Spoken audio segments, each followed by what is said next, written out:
Sosok yang membantai keluarga Arhan bukanlah musuh biasa. Carlos adalah seorang master pedang, monster yang berdiri jauh di atas batas kemampuan manusia. Dan tak peduli seberapa keras Arhan berlatih, balas dendam tetap terasa mustahil. Namun, tepat saat semua harapan tampak sirna, potret leluhur legendaris Arhan, yaitu Liam Charavan, tiba-tiba menjadi hidup.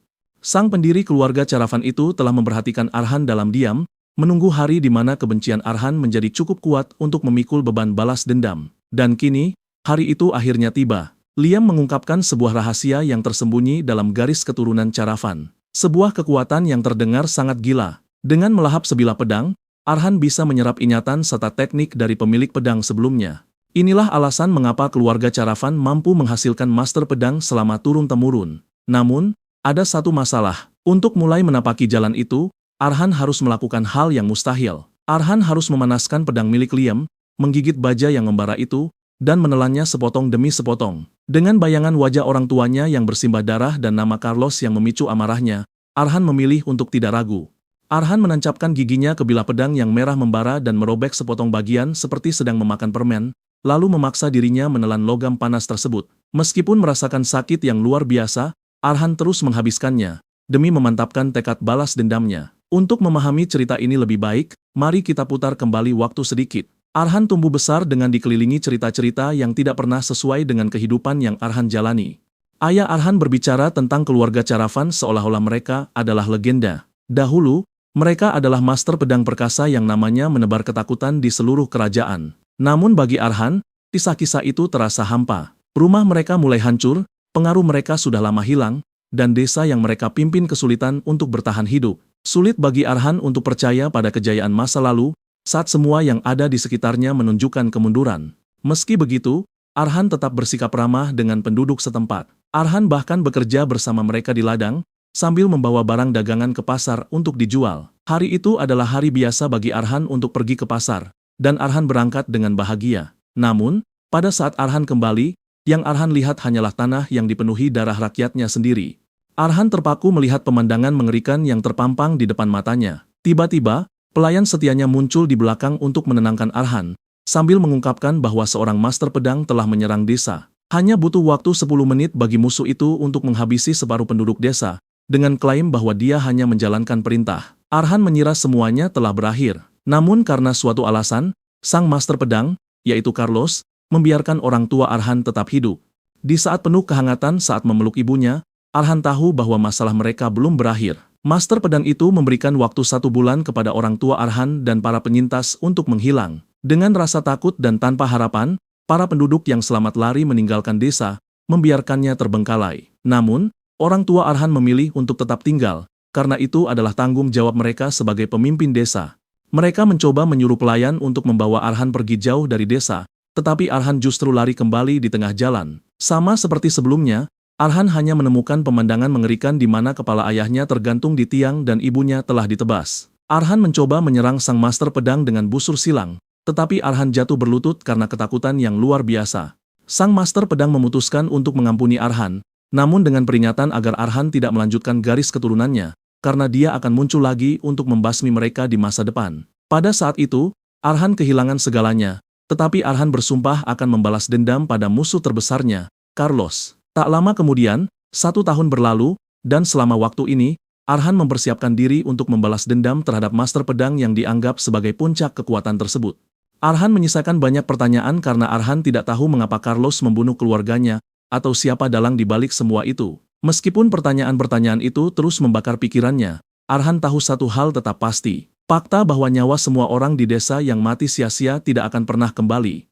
Seperti yang biasa Arhan lakukan, Arhan berdiri di depan dinding kastilnya untuk menatap pedang dan potret yang konon milik leluhurnya, Liam Charavan. Tiba-tiba, sesuatu yang aneh terjadi saat Arhan menatap potret tersebut. Potret itu mulai memancarkan cahaya terang dan sebuah suara muncul darinya. Ketika cahaya itu akhirnya memadat, sosok itu berubah menjadi seorang pria tua yang memanggil Arhan sebagai keturunannya.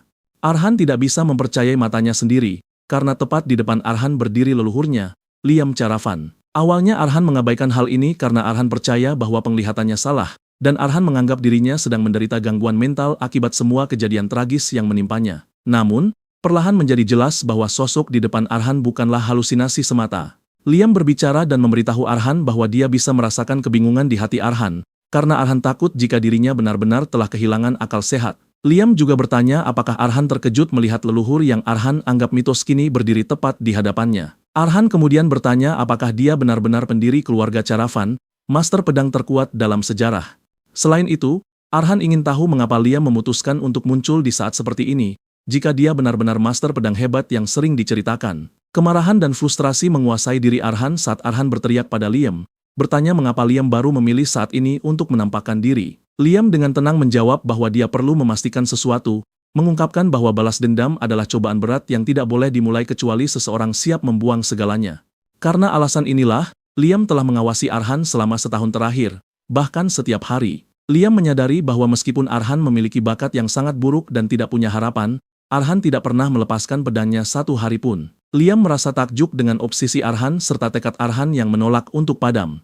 Liam memberitahu Arhan bahwa alasan dia baru muncul sekarang adalah karena kebencian di mata Arhan akhirnya telah mencapai kedalaman yang dia inginkan. Selain itu, Liam mengaku bahwa kesabarannya sendiri juga telah mencapai batas, dan niat membunuh di dalam dirinya sangat ingin menghancurkan sosok yang telah membunuh keturunannya tanpa ampun. Liam menyebutkan bahwa ada satu kebenaran yang tidak bisa dibantah, yaitu fakta bahwa hanya seorang master pedang yang bisa membunuh master pedang lainnya. Liam yakin bahwa Arhan menyadari hal ini, itulah sebabnya Arhan mengayunkan pedangnya sampai hampir gila demi bersumpah untuk balas dendam. Namun, Liam memberitahu Arhan bahwa tak peduli seberapa banyak Arhan berlatih, Arhan tidak akan pernah bisa mengejar kekuatan Carlos. Liam menjelaskan bahwa seorang master pedang adalah keberadaan transenden yang melampaui batas-batas kemanusiaan. Itu adalah ranah yang sangat tinggi sehingga bahkan mereka yang disebut jenius pun tidak dapat memahaminya. Di antara para master pedang yang kuat ini, Carlos tetap menjadi yang terbaik. Liam mengakui bahwa bahkan di zamannya, hanya ada segelintir orang dengan keterampilan seperti itu, yang berarti di zaman sekarang, tidak ada yang bisa menyentuh Carlos. Liam memberitahu Arhan bahwa seiring berjalannya waktu, Carlos akan tumbuh menjadi lebih kuat lagi. Ketika Arhan mendengar semua ini, hati Arhan mulai gemetar karena Arhan sudah menduga bahwa Carlos terlalu kuat, tetapi Arhan tidak pernah menganggapnya sebagai hal yang mustahil untuk dikalahkan. Arhan menggeram frustrasi karena Arhan tidak percaya bahwa pria yang merampas segalanya dari Arhan akan menjadi pahlawan, sementara Arhan hanya duduk di pinggiran untuk menonton dengan tak berdaya seperti sebelumnya. Tepat saat itu, Liam memberitahu Arhan bahwa keadaan telah berubah, karena Liam kini ada di sana untuk membantu Arhan agar Arhan bisa menjadi lebih hebat dari Carlos. Liam memberitahu Arhan bahwa dia ingin Arhan menjatuhkan hukuman pada Carlos, sampah yang membunuh keturunannya seperti domba. Liam meyakinkan Arhan bahwa hanya ada satu jalan ke depan, dan ini adalah jalan yang hanya dilalui oleh anggota keluarga Caravan. Liam memberitahu Arhan bahwa jalan keluarnya adalah dengan Arhan memakan pedangnya yang tergantung di dinding. Arhan benar-benar bingung saat mendengar ini, dan Arhan menatap Liam seolah-olah dia adalah orang gila. Liam kemudian membawa Arhan ke tempat penempaan, di mana Liam menjelaskan bahwa keluarga Caravan membawa campuran darah dwarf di dalam tubuh mereka. Arhan meletakkan pedang Liam ke dalam tungku sementara Liam terus menjelaskan segalanya. Liam menyebutkan bahwa komposisi darah itu berasal darinya karena Liam adalah hibrida dwarf. Meskipun darah dwarf memiliki ciri-ciri yang tidak terlihat secara fisik, darah tersebut membawa kemampuan khusus yang diwariskan kepada keturunannya. Liam menyebutkan bahwa kemampuan ini terikat pada bilah pedang, mengungkapkan bahwa dengan memakan pedang, seseorang dapat menyerap ingatan serta teknik penggunanya sebagai miliknya sendiri. Inilah kekuatan dasar yang memungkinkan keluarga Caravan menghasilkan master pedang di setiap generasi, sehingga mampu membangun keluarga yang begitu bergengsi dan hebat. Arhan terkejut mendengar ini karena Arhan selama ini hanya tahu bahwa bangsa dwarf berteman dengan logam dan api, tetapi Arhan tidak pernah tahu mereka memiliki kemampuan aneh seperti itu. Meskipun ceritanya terdengar tidak masuk akal dan membingungkan, Arhan tahu bahwa kebenaran hanya bisa dibuktikan melalui hasil nyata. Arhan kemudian menatap mata Liam dengan tekad yang besar, meminta Liam menunjukkan cara memakan pedang karena Arhan tidak punya keraguan sedikitpun. Liam kemudian memberitahu Arhan bahwa metodenya sederhana. Arhan harus memanaskan bilah pedang sampai cukup panas untuk sedikit melunak. Setelah itu, Arhan diharapkan untuk menggigit dan menelannya. Tanpa ragu, Arhan melakukannya sambil bertanya-tanya apakah Arhan sudah gila atau bahkan tersihir. Namun, Arhan tidak peduli dengan semua itu, karena jika ada kesempatan sekecil apapun bagi Arhan untuk berhasil, Arhan siap mengambil risiko itu. Arhan akhirnya mengatupkan rahannya pada pedang panas itu dan Arhan merobek sebagian darinya seperti memakan permen. Sensasi terbakar menjalar ke seluruh tubuh Arhan saat Arhan menelannya, dan Arhan menjerit kesakitan seolah-olah tubuhnya telah dibakar. Arhan kehilangan kemampuan bergerak dan menjatuhkan pedang di tangannya sambil memegang tenggorokannya yang kesakitan. Arhan jatuh ke tanah, Tetapi Arhan menolak untuk pingsan sambil memikirkan hal-hal mengerikan yang telah Arhan lalui. Wajah orang tua Arhan yang terbaring di genangan darah menjadi motivasi bagi Arhan. Dan Carlos adalah pusat dari segala kebencian Arhan. Dengan tekad ini, Arhan memungut kembali pedang itu dan terus mengunyahnya dengan dorongan untuk berhasil apapun yang terjadi, karena Arhan harus membunuh Carlos. Setelah Arhan selesai menelan logam panas tersebut, Arhan jatuh pingsan. Namun ketika Arhan terbangun, Arhan sangat terkejut karena ternyata Arhan tidak mati. Faktanya, tidak ada luka sedikit pun pada diri Arhan, dan Arhan bahkan akan percaya bahwa itu hanyalah mimpi jika bukan karena gagang pedang yang tergeletak di depan Arhan. Tepat saat itu, Arhan mendengar suara Liam yang memujinya, mengatakan bahwa kemauan Arhan cukup mengesankan dibandingkan dengan tubuh Arhan yang lemah. Liam memberitahu Arhan bahwa banyak leluhur Arhan yang bahkan tidak bisa menahan rasa sakit yang membakar. Itulah sebabnya mereka biasanya menyerah. Karena kini Arhan melihat bukti nyatanya, Liam tahu Arhan pasti akan mempercayai cerita yang selama ini diceritakan ayahnya dan tidak menganggapnya sebagai mitos belaka. Arhan merasa takjub, tetapi Arhan segera menenangkan diri dan membungkuk pada Liam, menyapa Liam sebagai pendiri mereka. Namun, Liam memberitahu Arhan bahwa Arhan seharusnya memanggilnya guru, bukan pendiri, karena itulah panggilan dari murid-muridnya yang lain. Arhan kemudian mengubah panggilannya sesuai keinginan Liam sambil tetap mempertahankan posisi membungkuk di depan Liam. Arhan bertanya apakah ini berarti Arhan telah mewarisi kekuatan besar yang dibicarakan ayahnya, karena Liam sendiri yang mengatakan bahwa menelan pedang akan memberinya kekuatan. Namun, saat ini, Arhan merasa tidak ada yang berbeda, dan Liam memberitahu Arhan bahwa sebenarnya ada sebuah masalah dalam hal ini. Masalah tersebut ternyata ada pada diri Arhan sendiri. Rupanya, Liam ingin Arhan menelan pedang itu agar Arhan bisa langsung naik ke level master. Tetapi karena konsentrasi darah Liam telah berkurang selama beberapa generasi, Arhan belum bisa mencerna kekuatan di dalamnya secara instan, meskipun Arhan telah menyerap pedang tersebut. Sederhananya, Liam memberitahu Arhan bahwa Arhan belum bisa menyerap esensi penuh dari pedangnya.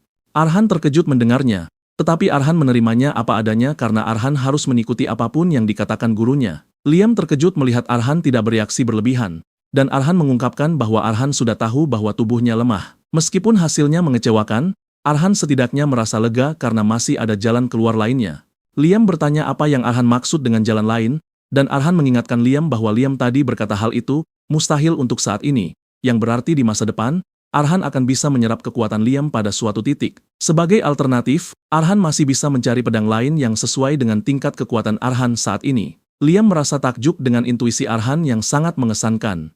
Liam memberitahu Arhan bahwa Arhan benar, karena semakin sering sebuah pedang digunakan dan aus, maka akan semakin baik. Liam kemudian meminta Arhan untuk membawanya ke tempat yang memiliki banyak pedang agar Liam bisa memilihkan yang tepat. Arhan kemudian membawa Liam ke tempat pembuangan barang rongsokan di mana terdapat banyak pedang bekas. Liam mengakui bahwa tempat itu sangat menyeramkan dan para penyihir hitam pasti akan sangat menyukai tempat seperti ini.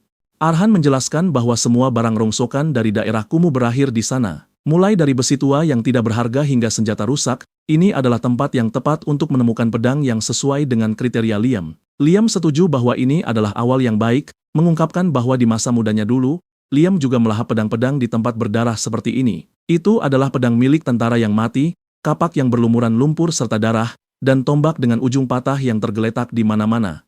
Liam bercerita tentang betapa banyaknya pedang yang dia konsumsi, dan Liam mendesak Arhan untuk menjadi lebih kuat jika Arhan ingin bertahan hidup. Liam berkata tempat itu mengingatkannya pada masa lalu, sama seperti medan perang di mana nyawa beradu tanpa henti untuk bertahan hidup. Liam berbicara tentang kekejaman perang dan bagaimana nyawa yang tak terhitung jumlahnya menghilang tanpa jejak. Bahkan di antara ingatan yang mengerikan dan kesedihan ini, Liam menyebutkan bahwa akan selalu ada seseorang yang meninggalkan percikan cahaya yang cemerlang. Liam kemudian menunjuk ke arah kejauhan, memberitahu Arhan bahwa Liam telah menemukan pedang yang tepat untuk Arhan. Pedang itu lebih mirip seperti jarum, tetapi Liam meyakinkan Arhan bahwa inilah yang Arhan butuhkan. 1 bulan setelah kejadian itu, beberapa preman masuk ke desa dan tempat terbaik yang mereka pilih untuk dimasuki adalah kastil. Mereka bertanya-tanya mengapa kastil itu kosong dan mulai membuat asumsi sendiri. Salah satu preman berkata bahwa mereka mungkin menggunakan mensyahan ini untuk eksperimen hitam sebelum meninggalkannya. Namun, preman lain tidak setuju, mengatakan bahwa mereka pasti sudah mati begitu melangkah masuk jika memang itu masalahnya. Preman lainnya menyebutkan kemungkinan ada bangsawan yang jatuh miskin sedang bersembunyi di mensyahan tersebut. Para tentara bayaran itu merasa senang karena mereka telah mendapatkan jarahan yang bagus tanpa ada yang menghentikan mereka. Salah satu dari mereka menemukan pakaian milik mendiang Ibu Arhan dan mulai menggeledahnya. Hal ini memancing nafsu kelompok tersebut yang percaya bahwa ada seorang wanita yang tinggal di sana untuk mereka permainkan.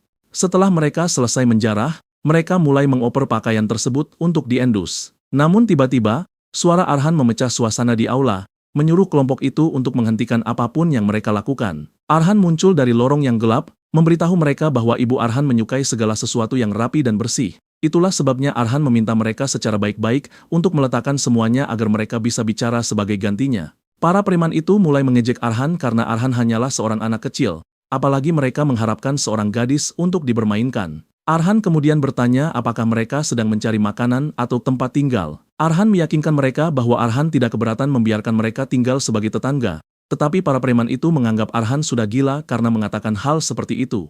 Pemimpin kelompok itu mulai berjalan ke arah Arhan, mengatakan bahwa Arhan pasti sangat bodoh karena tidak melarikan diri saat melihat mereka. Pria itu menerjang Arhan sambil bertanya apakah Arhan sudah tidak sabar untuk mati. Hal ini ternyata menjadi kesalahan terbesarnya karena dia memicu kemarahan yang terkunci di dalam tubuh Arhan. Sebelum dia sempat bereaksi, Arhan menusukkan pedang jarumnya ke perut preman itu, tepat mengenai titik yang sangat vital. Pria botak itu batuk darah sementara Arhan menatap wajahnya dengan amarah yang terpancar jelas. 1 bulan sebelumnya, setelah Arhan memilih pedang itu, Arhan sempat bertanya pada Liam apakah Liam yakin pedang inilah yang harus Arhan telan, karena bentuknya lebih mirip jarum daripada pedang. Arhan berkata pedang itu terlihat seperti sesuatu yang akan patah jika Arhan mencoba memotong sesuatu dengannya. Liam memberitahu Arhan bahwa memang begitulah seharusnya, karena pedang itu tidak dibuat untuk memotong musuh atau menghancurkan benda. Liam memberitahu Arhan bahwa pedang itu dibuat hanya untuk satu tujuan, yaitu untuk pertarungan hidup atau mati. Liam memberitahu Arhan bahwa itu adalah pedang yang dibuat khusus untuk menusuk. Arhan bingung mendengarnya, dan Liam memahami kebingungan Arhan karena Arhan bisa saja berargumen bahwa tombak akan jauh lebih baik. Namun, Liam memberitahu Arhan bahwa untuk tubuh yang lemah seperti Arhan, tidak ada yang bisa mengalahkan ingatan yang ada di dalam pedang tersebut. Liam memberitahu Arhan bahwa pemiliknya, Mary, telah menusuk lebih dari 200 musuh dengan tubuh yang bahkan lebih lemah dari Arhan. Liam mendesak Arhan untuk menghormati pedang itu dan menelannya dengan rasa syukur, karena meskipun logamnya ringan, kehidupan di dalamnya sangatlah berat dan serius.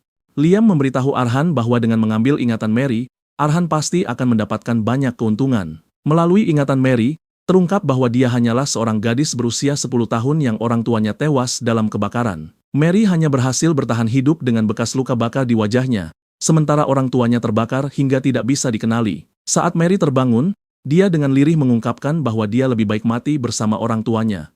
Setelah Mary kehilangan segalanya, dia mulai tinggal di panti asuhan. Dan hari di mana Mary mengetahui bahwa panti asuhan tersebut menyembah Dewi Api, segalanya menjadi lebih buruk baginya. Mary jatuh ke dalam keputusasaan karena dia kehilangan segalanya akibat api, tetapi dia justru harus tinggal di tempat yang menyebut api sebagai keselamatan. Hari-hari Mary di panti asuhan sangatlah mengerikan, dan kondisinya semakin memburuk karena anak-anak lain selalu menatap Mary seolah-olah dia adalah orang aneh karena bekas luka bakar di wajahnya.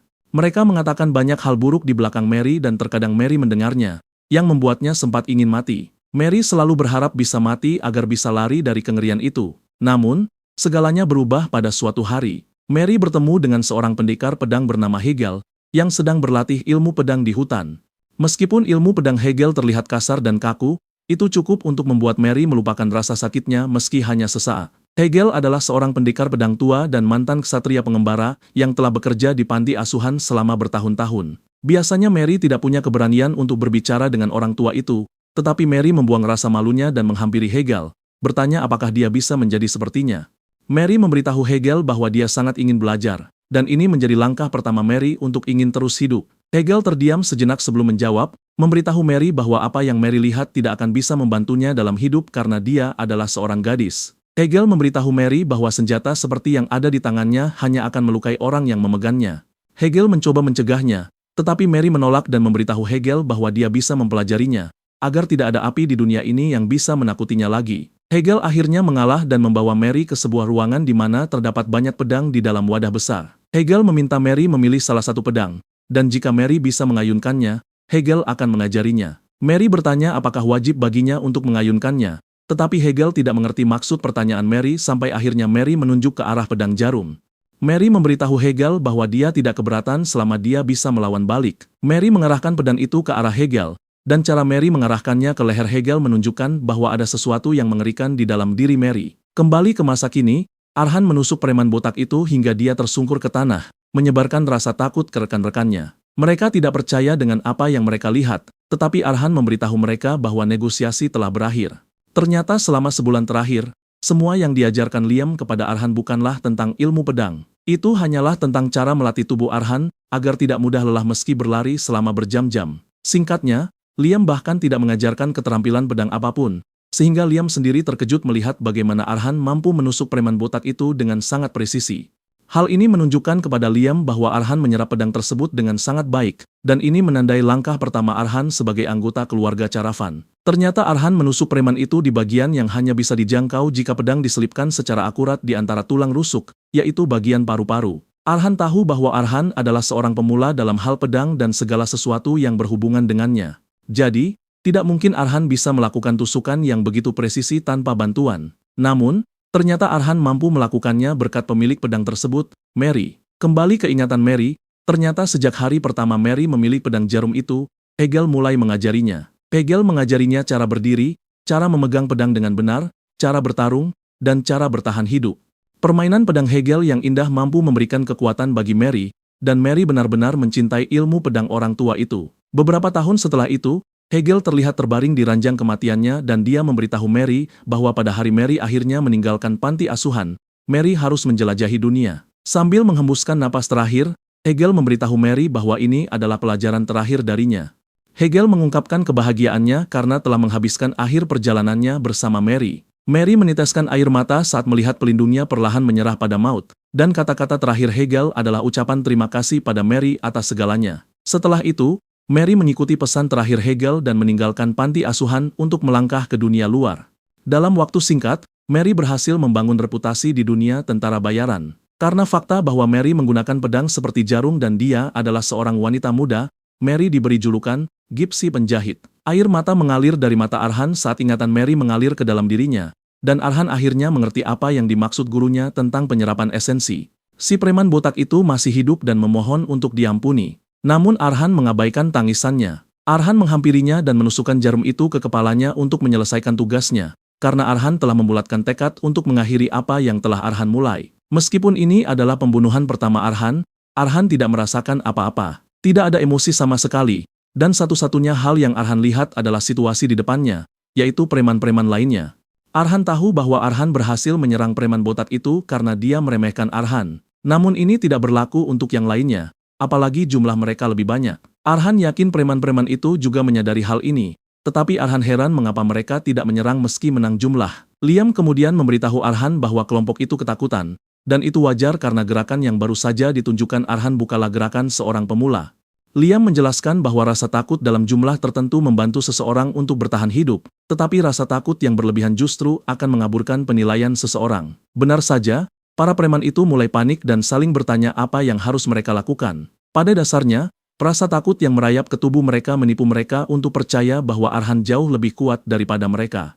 Liam menjelaskan bahwa para preman itu mungkin melihat Arhan seperti iblis pembantai yang ahli dalam menggunakan pedang. Karena itulah yang mereka yakini, Arhan memutuskan untuk mewujudkan ketakutan mereka. Arhan melompat ke arah kelompok itu, dan alih-alih mencoba membela diri, mereka justru membeku karena ketakutan.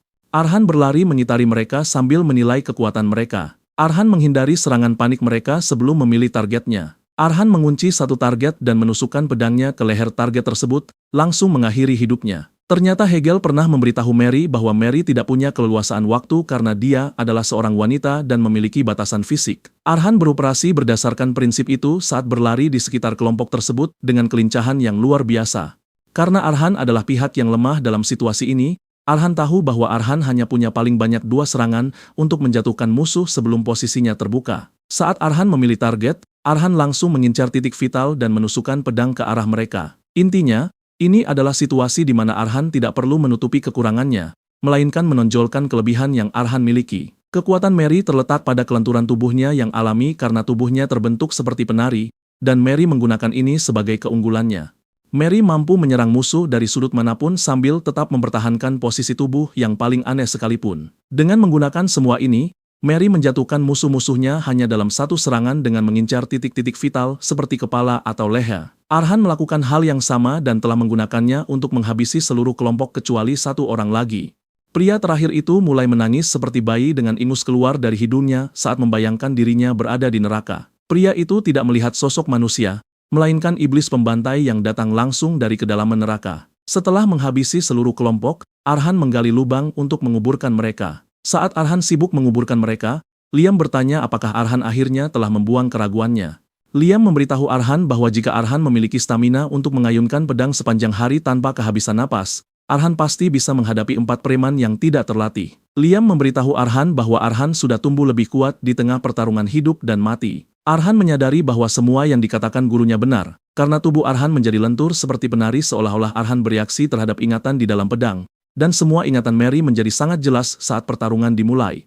Dengan ini, Arhan akhirnya bisa melihat bagaimana Mary mampu bertarung melawan musuh-musuhnya. Arhan bertanya-tanya apakah ini yang dimaksud Liam tentang kekuatan pencernaan, di mana seseorang menjadi lebih kuat semakin mereka memahami lawan mereka. Liam kemudian memberitahu Arhan bahwa dia tidak pernah berbohong soal pedang, tetapi Liam memperingatkan Arhan bahwa hari-hari di depannya akan dipenuhi dengan rasa sakit.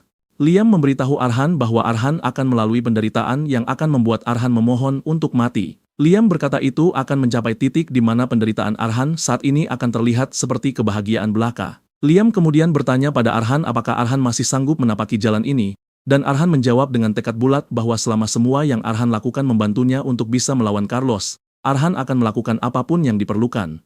Keesokan paginya, semua tekad di wajah Arhan berubah menjadi rasa takut saat Arhan diperintahkan untuk memanjat tebing yang sangat tinggi. Saat Arhan memanjat tebing tinggi dengan keringat bercucuran di wajahnya, Liam bisa melihat betapa takut dan khawatirnya Arhan. Liam menggoda Arhan, bertanya kemana perginya tatapan penuh tekad di mata Arhan dari malam sebelumnya.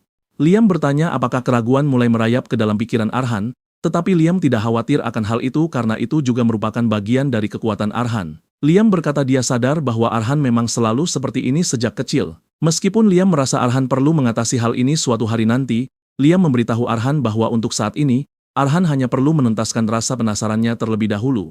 Liam menjelaskan bahwa jalan seorang pendekar pedang secara garis besar terbagi menjadi 5 tahap. Ada sword beginner, pemula pedang, yang merupakan tingkat awal, lalu sword walker, pejalan pedang, yaitu ranah yang dicapai oleh mereka yang berbakat. Kemudian ada sword runner, pelari pedang, dan ini adalah mereka yang sudah diakui sebagai inti dari medan perang. Yang keempat adalah sword expert, pakar pedang, kelompok orang yang sendirian mampu mengubah jalannya peperangan. Dan yang terakhir namun bukan yang terkecil adalah sword master, master pedang, dan mereka berkuasa di atas segalanya layaknya dewa. Liam kemudian bertanya pada Arhan di mana menurut Arhan posisi Arhan saat ini di antara 5 peringkat tersebut.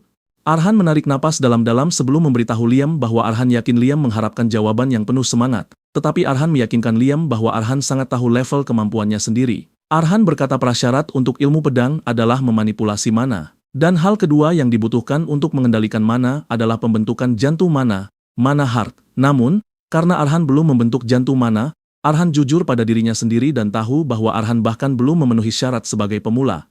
Liam merasa senang mendengar ini dan memuji Arhan, mengatakan bahwa kesadaran diri Arhan sangat bagus. Liam mengonfirmasi kecurigaan Arhan, memberitahunya bahwa Arhan benar-benar seorang amatir di antara amatir yang bahkan belum menginjakan kaki di ambang pintu ilmu pedang. Liam memberitahu Arhan bahwa pelatihan ini bertujuan untuk menuntun Arhan ke jalan pemula agar Arhan bisa membentuk jantung mana. Arhan terkejut mendengar ini dan bertanya apakah semua yang Arhan lakukan saat ini hanyalah untuk membentuk jantung mana belaka. Arhan tidak percaya bahwa Arhan saat ini sedang menjalani situasi hidup dan mati hanya demi sebuah jantung mana. Arhan kemudian memberitahu Liam bahwa Liam mungkin tidak sadar karena keadaan sudah berbeda di zaman sekarang. Tetapi Arhan menjelaskan bahwa di era saat ini, seseorang bisa membuat jantung mana hanya dengan meminum ramuan alkemis.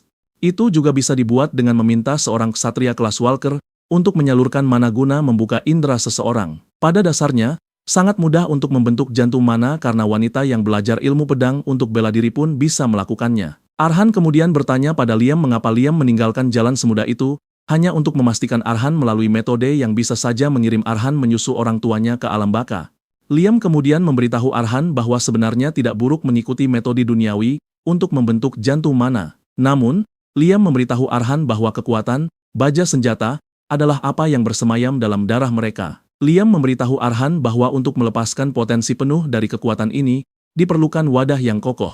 Itulah mengapa hal itu mustahil dilakukan dengan jantung orang biasa. Liam menyebutkan bahwa seseorang hanya bisa mencapai ranah manusia biasa dengan jantung mana yang murahan. Tetapi jika Arhan serius ingin mencapai jalan seorang master pedang, Hanya ada satu hal yang harus Arhan miliki. Liam memberitahu Arhan bahwa yang Arhan butuhkan adalah jantung baja yang cukup kuat untuk beradu dengan dunia tanpa tergores sedikitpun. Liam kemudian memberitahu Arhan bahwa hanya ada satu cara untuk membentuk jantung baja ini, yaitu dengan Arhan terus mendorong dirinya tanpa henti hingga ke ambang kematian sehingga tubuh Arhan mendambakan jantung mananya sendiri. Liam mengakui bahwa hanya sedikit dari murid-muridnya yang mampu menyelesaikan pelatihan ini, karena prosesnya yang sangat menyakitkan dan mengerikan. Namun, Liam meyakinkan Arhan bahwa mereka yang bertahan dalam semua pelatihan hingga akhir akan menjadi master pedang. Liam kemudian bertanya apakah Arhan sekarang merasa termotivasi dengan apa yang baru saja dikatakannya. Arhan menjawab bahwa Arhan lebih dari sekadar termotivasi sambil terus mendorong dirinya ke puncak tebing. Liam meyakinkan Arhan bahwa jantung mana yang akan Arhan peroleh nanti akan berbeda, dan ini sudah cukup menjadi motivasi bagi Arhan untuk terus berjuang. Sementara itu, di desa Timur Campbell, orang-orang mulai mendengar desas-desus tentang desa Caravan. Desa itu sekarang dianggap sebagai desa angker yang tidak berpenghuni karena semua orang tiba-tiba menghilang setahun yang lalu. Rumor yang berkembang adalah bahwa ada sesuatu di desa tersebut yang dianggap sangat berbahaya. Seorang pria menyebutkan bahwa tidak ada preman yang pergi ke desa itu dan kembali dalam keadaan hidup. Banyak cerita dan asumsi yang menyelimuti desa tersebut, dan kesimpulan yang mereka ambil adalah bahwa seseorang tidak boleh memasuki desa itu kecuali mereka ingin mati.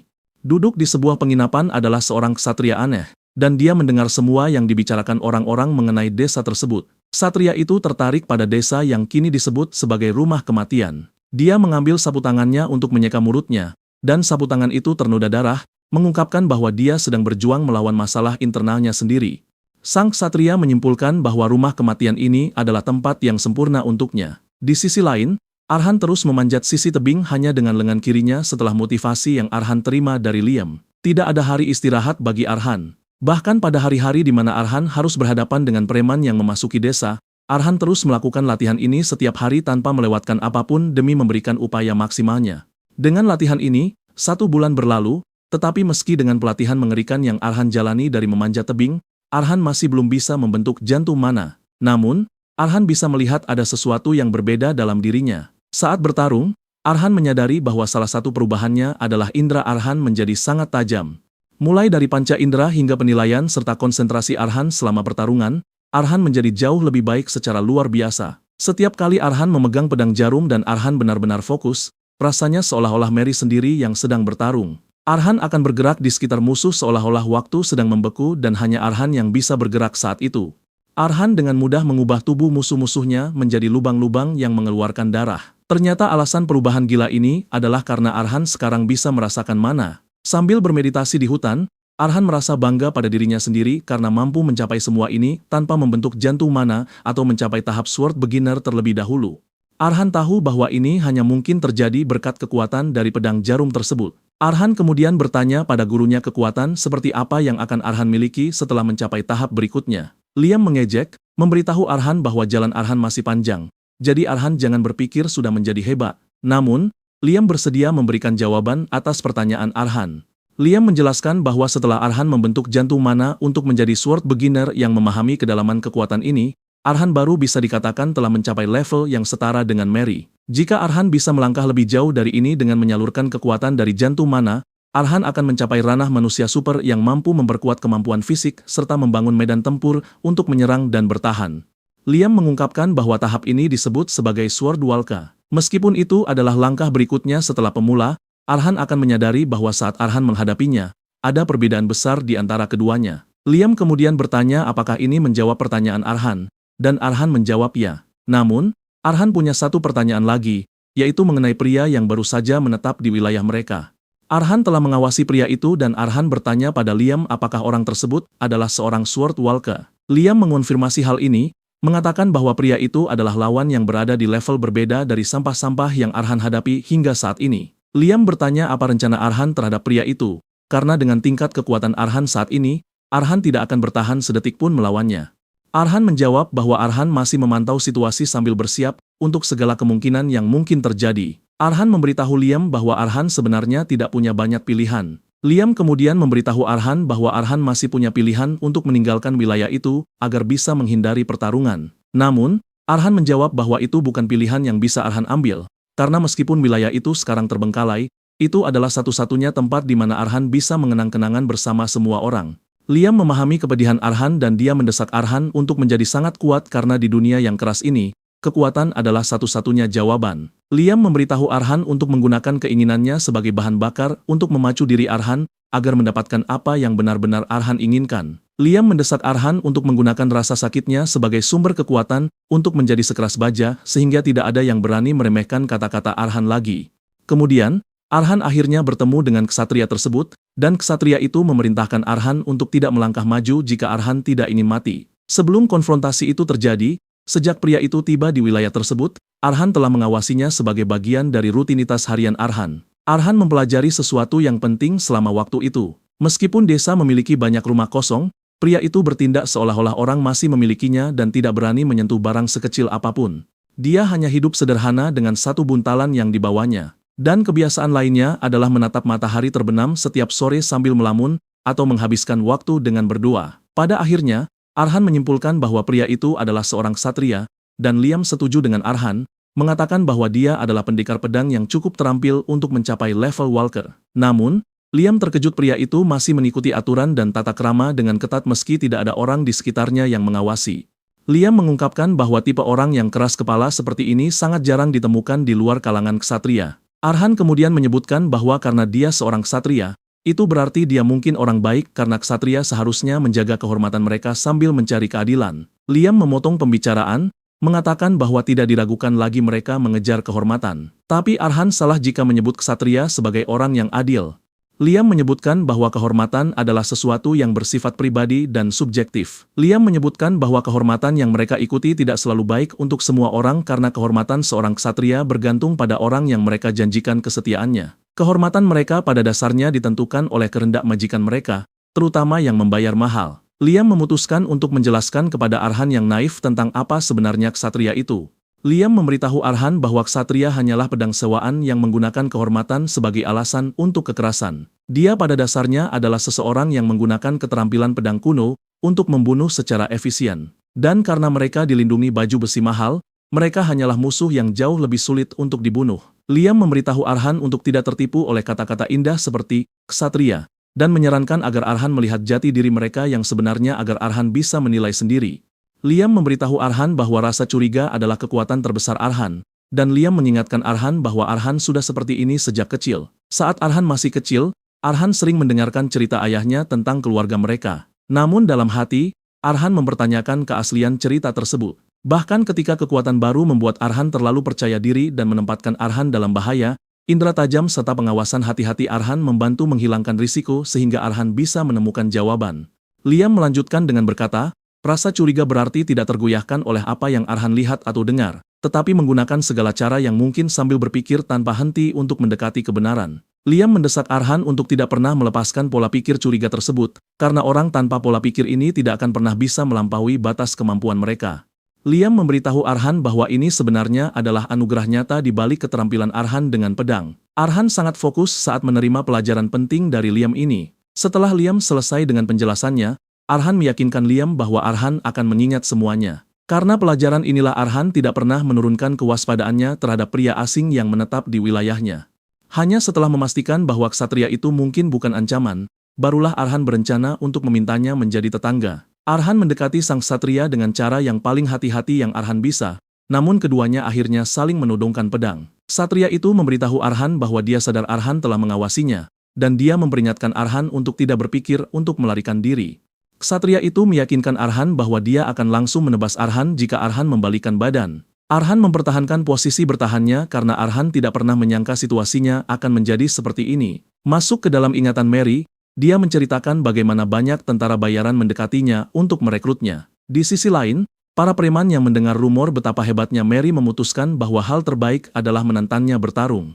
Selama hari-hari itu, Mary sempat berpikir bahwa dia mungkin bukan lagi tentara bayaran wanita biasa dengan pedang, melainkan seorang pendekar pedang wanita yang benar-benar kuat. Namun, tidak butuh waktu lama sebelum Mary menyadari betapa salahnya dia. Mary bertemu dengan seorang ksatria kelas Sword Walker yang dengan mudah melucuti senjatanya sambil mengejek betapa buruk keterampilannya. Ksatria itu memberitahu Mary bahwa dia akan membunuh Mary jika Mary bukan seorang wanita, dan dia menghina Mary dengan mengatakannya seperti serangga. Pada dasarnya, sudah menjadi aturan di Ordo Ksatria Elang Merah untuk tidak menyentuh wanita atau anak-anak. Dan inilah yang menyelamatkan Mary saat itu. Hari itulah Mary merasakan adanya tembok besar yang tidak bisa ditembus antara dirinya dan para ksatria. Baru kemudian Mary mengetahui bahwa level yang dicapai ksatria itu disebut sebagai Sword Walker. Saat Arhan berdiri di depan ksatria tersebut, Arhan mulai memahami sesuatu yang penting. Mary yang kalah dari seorang Sword Walker saat itu jauh lebih kuat daripada level Arhan saat ini, yang menunjukkan betapa besarnya kerugian yang Arhan alami. Saat sang ksatria mendekat perlahan, Arhan menyadari bahwa Arhan sedang diliputi oleh ketakutan akan kematian yang jauh lebih besar daripada saat Arhan mendaki tebing dengan satu tangan. Jantung Arhan mulai berdetak kencang seperti gila. Dan dengan ini, Arhan melihat level manusia super yang jelas melampaui tahap Walker. Ini adalah tingkat di mana-mana menyebar keluar tubuh seperti pembuluh darah sambil menambahkan kemauan pada serangan dan pertahanan. Inilah yang secara sederhana dikenal sebagai jalan Sword Walker. Ksatria itu kemudian bertanya pada Arhan mengapa Arhan mengawasinya. Karena dari apa yang dia sadari sejauh ini, Arhanlah yang menyerang para preman yang mengunjungi wilayah tersebut. Ksatria itu memberitahu Arhan bahwa Arhan harus memberikan alasan yang kuat, atau dia akan memperlakukan Arhan sebagai musuh. Ksatria itu berteriak pada Arhan untuk menjawab, dan Arhan menjawab bahwa Arhan hanya mencoba mencari tahu apakah ksatria itu adalah penyusup atau tamu. Arhan memberitahunya bahwa itulah penjelasannya, tetapi ksatria itu meminta lebih, mengatakan bahwa dia belum sepenuhnya mengerti.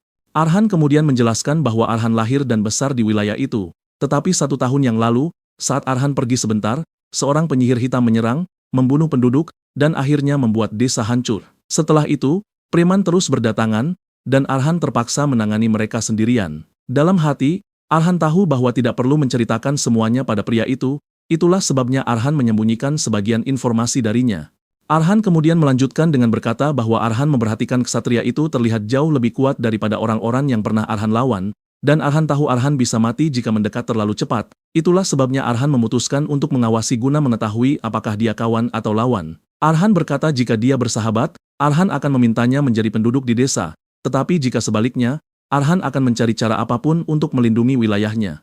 Ksatria itu terkejut bahwa Arhan siap bertarung meskipun Arhan tahu betapa besarnya ketertinggalan kekuatannya. Arhan kemudian menjawab bahwa tanah ini menyimpan semua kenangan yang Arhan miliki, itulah sebabnya tempat ini terlalu berharga untuk ditinggalkan begitu saja. Ketika ksatria itu mendengar semua ini, dia menyadari betapa besar penderitaan yang dialami Arhan. Ksatria itu menarik napas dalam-dalam, memberitahu Arhan bahwa sudah waktunya baginya untuk menceritakan kisahnya sendiri karena untuk menjadi tetangga, mereka harus saling mengenal cerita satu sama lain. Ksatria itu kemudian mendesak Arhan untuk menurunkan kewaspadaannya, dan meletakkan pedangnya agar ksatria itu bisa menyarungkan pedangnya sendiri sebelum berbagi cerita. Di sisi lain, Liam mengingatkan Arhan bahwa hanya ada satu cara untuk membangun mana baja, yaitu dengan Arhan terus mendorong dirinya ke ambang kematian, memaksa tubuh Arhan untuk menciptakan jantung mananya sendiri.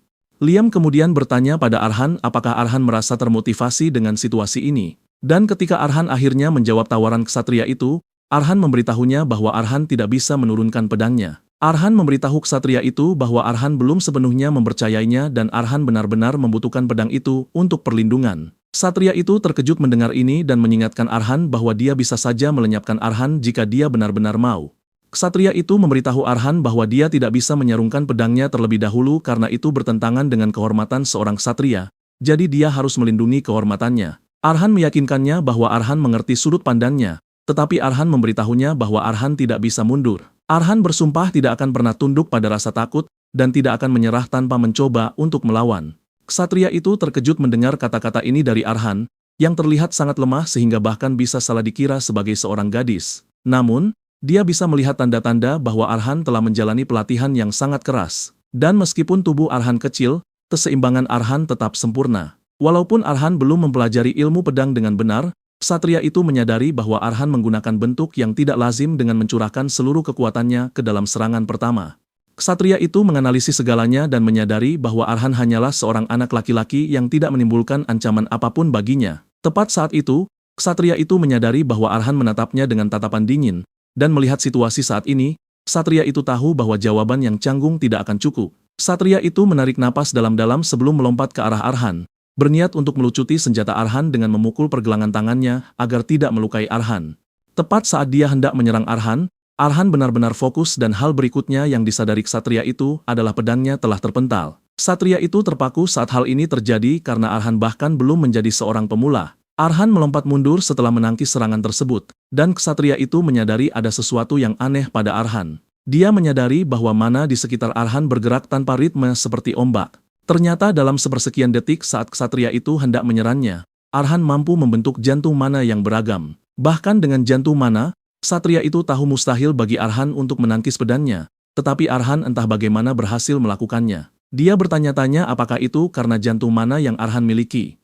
Ksatria itu tahu bahwa jantung mana biasa cenderung lembut dan fleksibel, tetapi jantung mana di dada Arhan sangat kokoh dan teguh, persis seperti baja. Pada titik ini, ksatria itu bisa melihat bahwa Arhan memiliki serangan yang luar biasa dalam dirinya. Di sisi lain, Arhan tahu bahwa menangkis serangan pedang tadi bukanlah keterampilannya, melainkan murni faktor keberuntungan semata. Arhan kemudian menyadari bahwa sejak awal, ksatria itu tidak berniat menyakitinya karena dia mengincar pergelangan tangan untuk menghindari titik vital. Selain itu, kekuatan yang disalurkan ke pedangnya hanya sedikit. Inilah sebabnya mengapa Arhan dengan mudah memprediksi lintasan serangannya dan mampu menusukkan ujung jarumnya ke celah yang menghalangi serangan tersebut. Meskipun itu adalah sebuah keajaiban, Arhan tetap harus membayar harganya karena gelombang kejut dari benturan itu menghantam Arhan seperti tertabrak kereta, menghancurkan pertahanan Arhan. Arhan terlempar ke dalam rasa sakit yang hebat seolah-olah semua tulangnya hancur. Dengan ini, Arhan mengonfirmasi bahwa perbedaan kekuatan mereka bukan main-main. Namun, Arhan merasa senang karena hal yang sangat Arhan harapkan, yaitu jantung mana, telah terwujud. Meskipun begitu, Arhan masih seorang pemula, jadi tusukannya tidak akan bisa menjangkau ksatria itu. Karena keadaannya sudah begini, Arhan menyadari hanya ada satu jalan keluar, yaitu menciptakan jalur mananya sendiri dengan menggunakan ingatan Mary sebagai batu loncatan. Di masa lalu, Mary jatuh menangis setelah dia menabrak tembok yang tidak bisa ditembus, yaitu ksatria kelas Walka. Mary menghadapi batas yang tidak bisa dilewati secara langsung dan tubuhnya gemetar ketakutan. Pada saat itu, hal pertama yang terlintas dalam pikirannya adalah suara Hegel. Mary teringat Hegel pernah berkata bahwa mayoritas pendekar pedang menganggap sebuah tembok sebagai batas yang tidak bisa mereka lewati saat menghadapinya. Namun itu hanyalah alasan bagi mereka yang memilih untuk menyerah karena kurang keberanian untuk meruntuhkan tembok tersebut. Hegel menyebutkan bahwa tembok ada untuk dilewati karena tembok tidak lebih dari batu loncatan untuk mendaki lebih tinggi. Hegel telah memberitahu Mary untuk tidak pernah berpaling, melainkan berdiri tegak dan menghadapinya secara langsung. Setelah menghadapi ketakutannya, Mary kembali menghadapi ksatria Walker tersebut dengan menerima kenyataan bahwa dia akan terluka parah. Tetapi jika Mary menolak untuk menyerah dan terus menghantam tembok itu, pedangnya pasti akan mampu melewati tembok tersebut. Dengan mengikuti saran Hegel dan melalui banyak penderitaan, Mary akhirnya mampu melewati tembok ini. Pada dasarnya, ini semua tentang percaya pada diri sendiri. Tembok adalah sesuatu yang akan ditemui oleh setiap orang yang memegang pedang.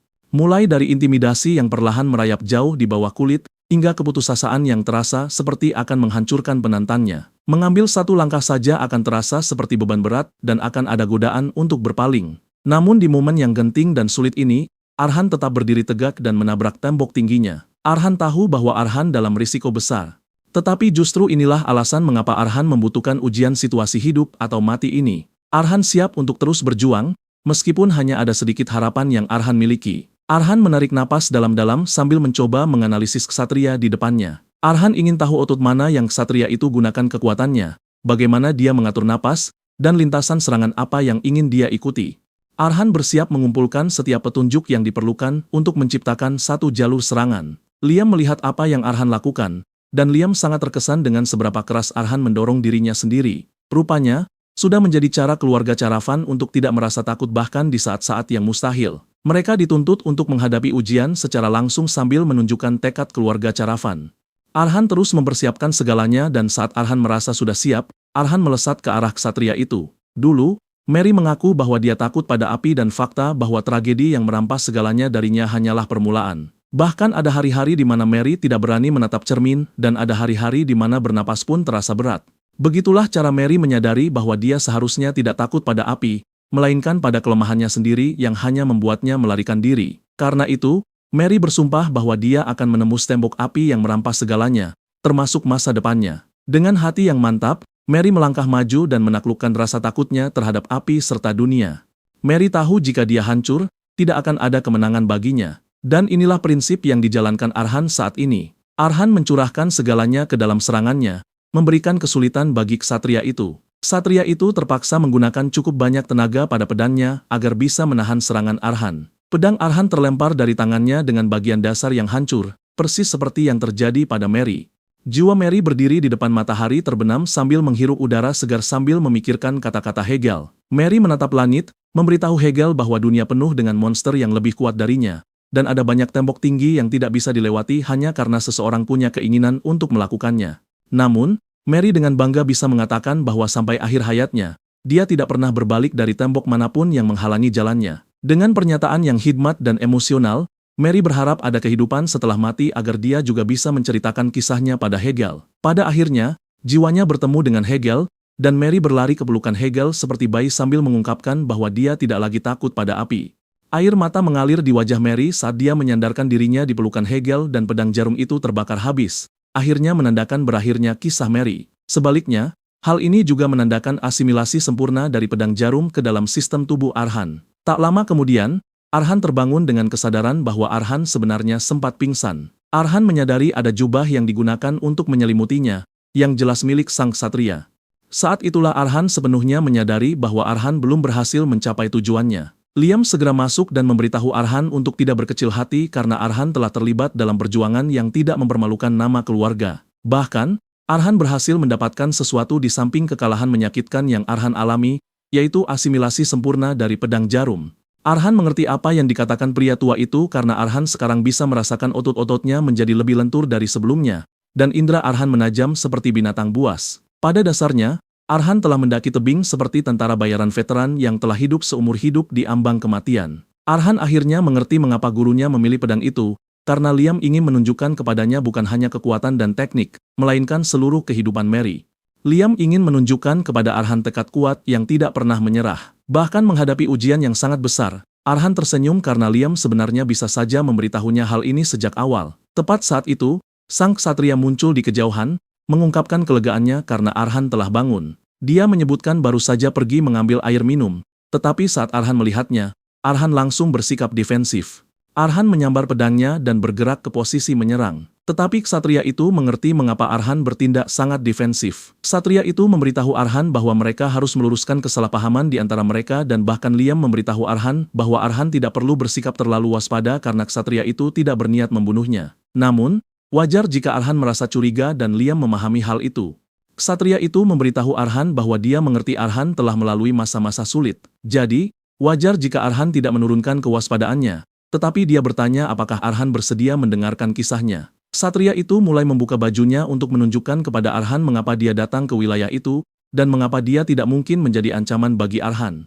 Setelah melepas bajunya, dia memperkenalkan dirinya sebagai Patel, seorang ksatria pensiunan dan pengembara yang tidak punya tempat tujuan. Ternyata Patel menderita penyakit terminal dan kematian sudah berada di depan pintunya. Patel menyebutkan bahwa para pendeta tinggi yang telah terlatih dalam ilmu pengobatan sepanjang hidup mereka telah memastikan bahwa Patel hanya punya waktu paling lama 1 bulan lagi. Pada dasarnya, Patel hanyalah orang sakit yang sedang menunggu ajal. Dengan rahasia yang sudah terungkap ini, Patel bertanya pada Arhan apakah Arhan akhirnya mau mendengarkan kisahnya. Keduanya kemudian duduk untuk berbicara, tetapi berbeda dengan kemahiran ilmu pedangnya, Patel buruk dalam berkata-kata dan kesulitan merangkai kalimat. Namun, emosinya tulus, dan apa yang Arhan rasakan tentangnya adalah bahwa dia adalah seorang ksatria yang meninggalkan ordo kesetiaannya setelah menerima diagnosis penyakit terminal agar dia bisa menemukan tempat untuk mati. Patel menyebutkan bahwa dia meninggalkan ordo tersebut karena tidak ingin menjadi beban saat nyawanya perlahan menghilang. Patel menyebutkan bahwa dia ingin menghabiskan saat-saat terakhirnya dengan tenang dengan waktunya sendiri. Setelah mendengar semua yang Patel katakan, Liam memberitahu Arhan bahwa dia tidak merasakan kebohongan dalam apa yang dikatakan Patel karena saat Patel berbicara pun, jantungnya sedang dimakan oleh penyakit tersebut.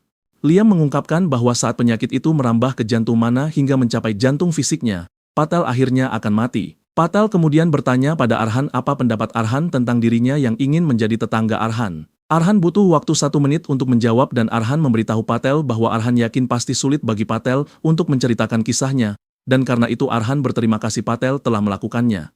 Arhan memperkenalkan dirinya dan mengungkapkan bahwa Arhan adalah keturunan terakhir dari tanah ini setelah Arhan kehilangan segalanya. Arhan menjabat tangan Patel untuk menyambutnya dan Patel menerima keramatamahan tersebut, sambil berterima kasih kepada Arhan atas kehormatan itu. Karena Arhan akhirnya telah mendapatkan jantung mananya, Arhan percaya sudah waktunya untuk mengambil langkah berikutnya dan Liam memberitahu Arhan bahwa ada satu tempat yang harus Arhan kunjungi.